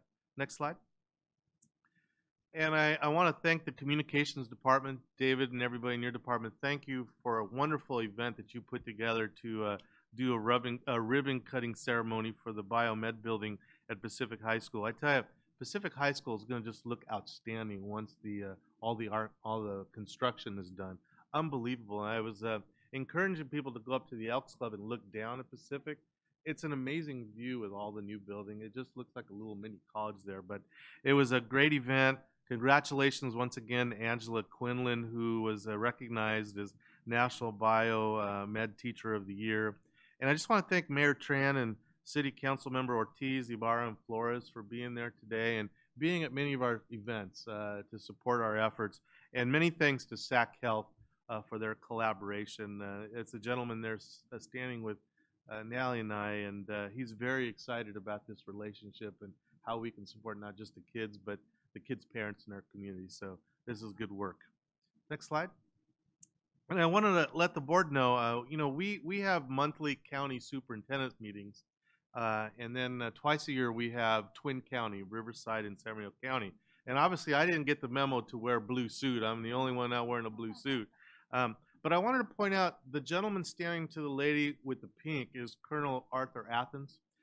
He was the executive director of the Admiral Stockdale School of Leadership for the Navy. And he's come and presented to our principals. He's going to be coming this summer as part of our Summer Management Institute to talk about leadership to all of our management teams. So we'll get you these dates. If you have an opportunity to come, he's an amazing speaker on leadership, and I think everyone would benefit from his keynote speak. So I'll give you that information when we get a chance. Next slide. I want to offer congratulations to Norton Elementary School, and in particular Principal Elizabeth Cochran Benoit. We have our first California Green Ribbon School here in San Mateo Unified School District. So we're really happy that San Mateo City is now represented in that awards list, because I know many districts across the state have gotten some schools recognized, but they're our first. So Elizabeth, congratulations to you and your team. We're very proud of you and looking forward to, I know you want to advance to a higher level of award, and we'll be there to support you along the way. Next slide. And as was mentioned, I want to give a shout out to Major Ricardo Williams and the Arroyo Valley High School aerial drone team made up of Haley Ramirez, Xochitl Flores, Jose Villalobos, Brian Ramirez, Alvarez, and Damian Nguyen for an 11th place in a competition that had 80 schools in Reno, Nevada. So this team is really coming together, and they're becoming more competitive, and they're getting into bigger competitions.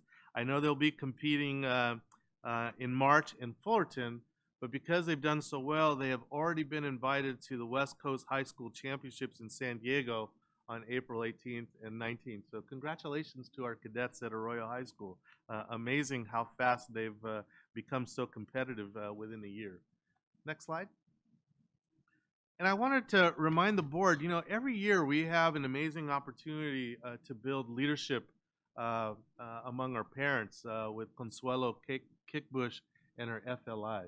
And I attend every time they come, and I went to this last event spring, and I know one of the requests that we had for Consuelo and our family engagement department was to increase and invite the number of African-American parents to this experience. And so little by little, African-American experience has been increasing. And this last time, I believe we had 7 or 8 African-American parents as part of the FLI. And it's just a great opportunity. And if you hadn't had a chance to go to FLI, at least just one day, to see some of the exercises of vulnerability where parents are talking about some of their personal experiences they've had. I know in this situation, we had a young lady who shared a very personal which I won't share here, but very personal, shocking experience. But it was a way to liberate her, and the community came together and made her feel like, hey, you can get past this. So I want to thank Consuelo Kickbush for her work on developing parent leaders, and also to our family engagement, Beatriz Gonzalez. She does a great job organizing this and trying to get new parents and the diverse parents here. So very proud of the work we're doing to build the leaders within our parents. Next slide. And I just want to take a liberty to do something real personal real quick. Is at Pacific, when we were there, I happened to run into the gentleman who taught 6th grade next door to me when I taught 5th grade at Muscoy, Alan Kumpola.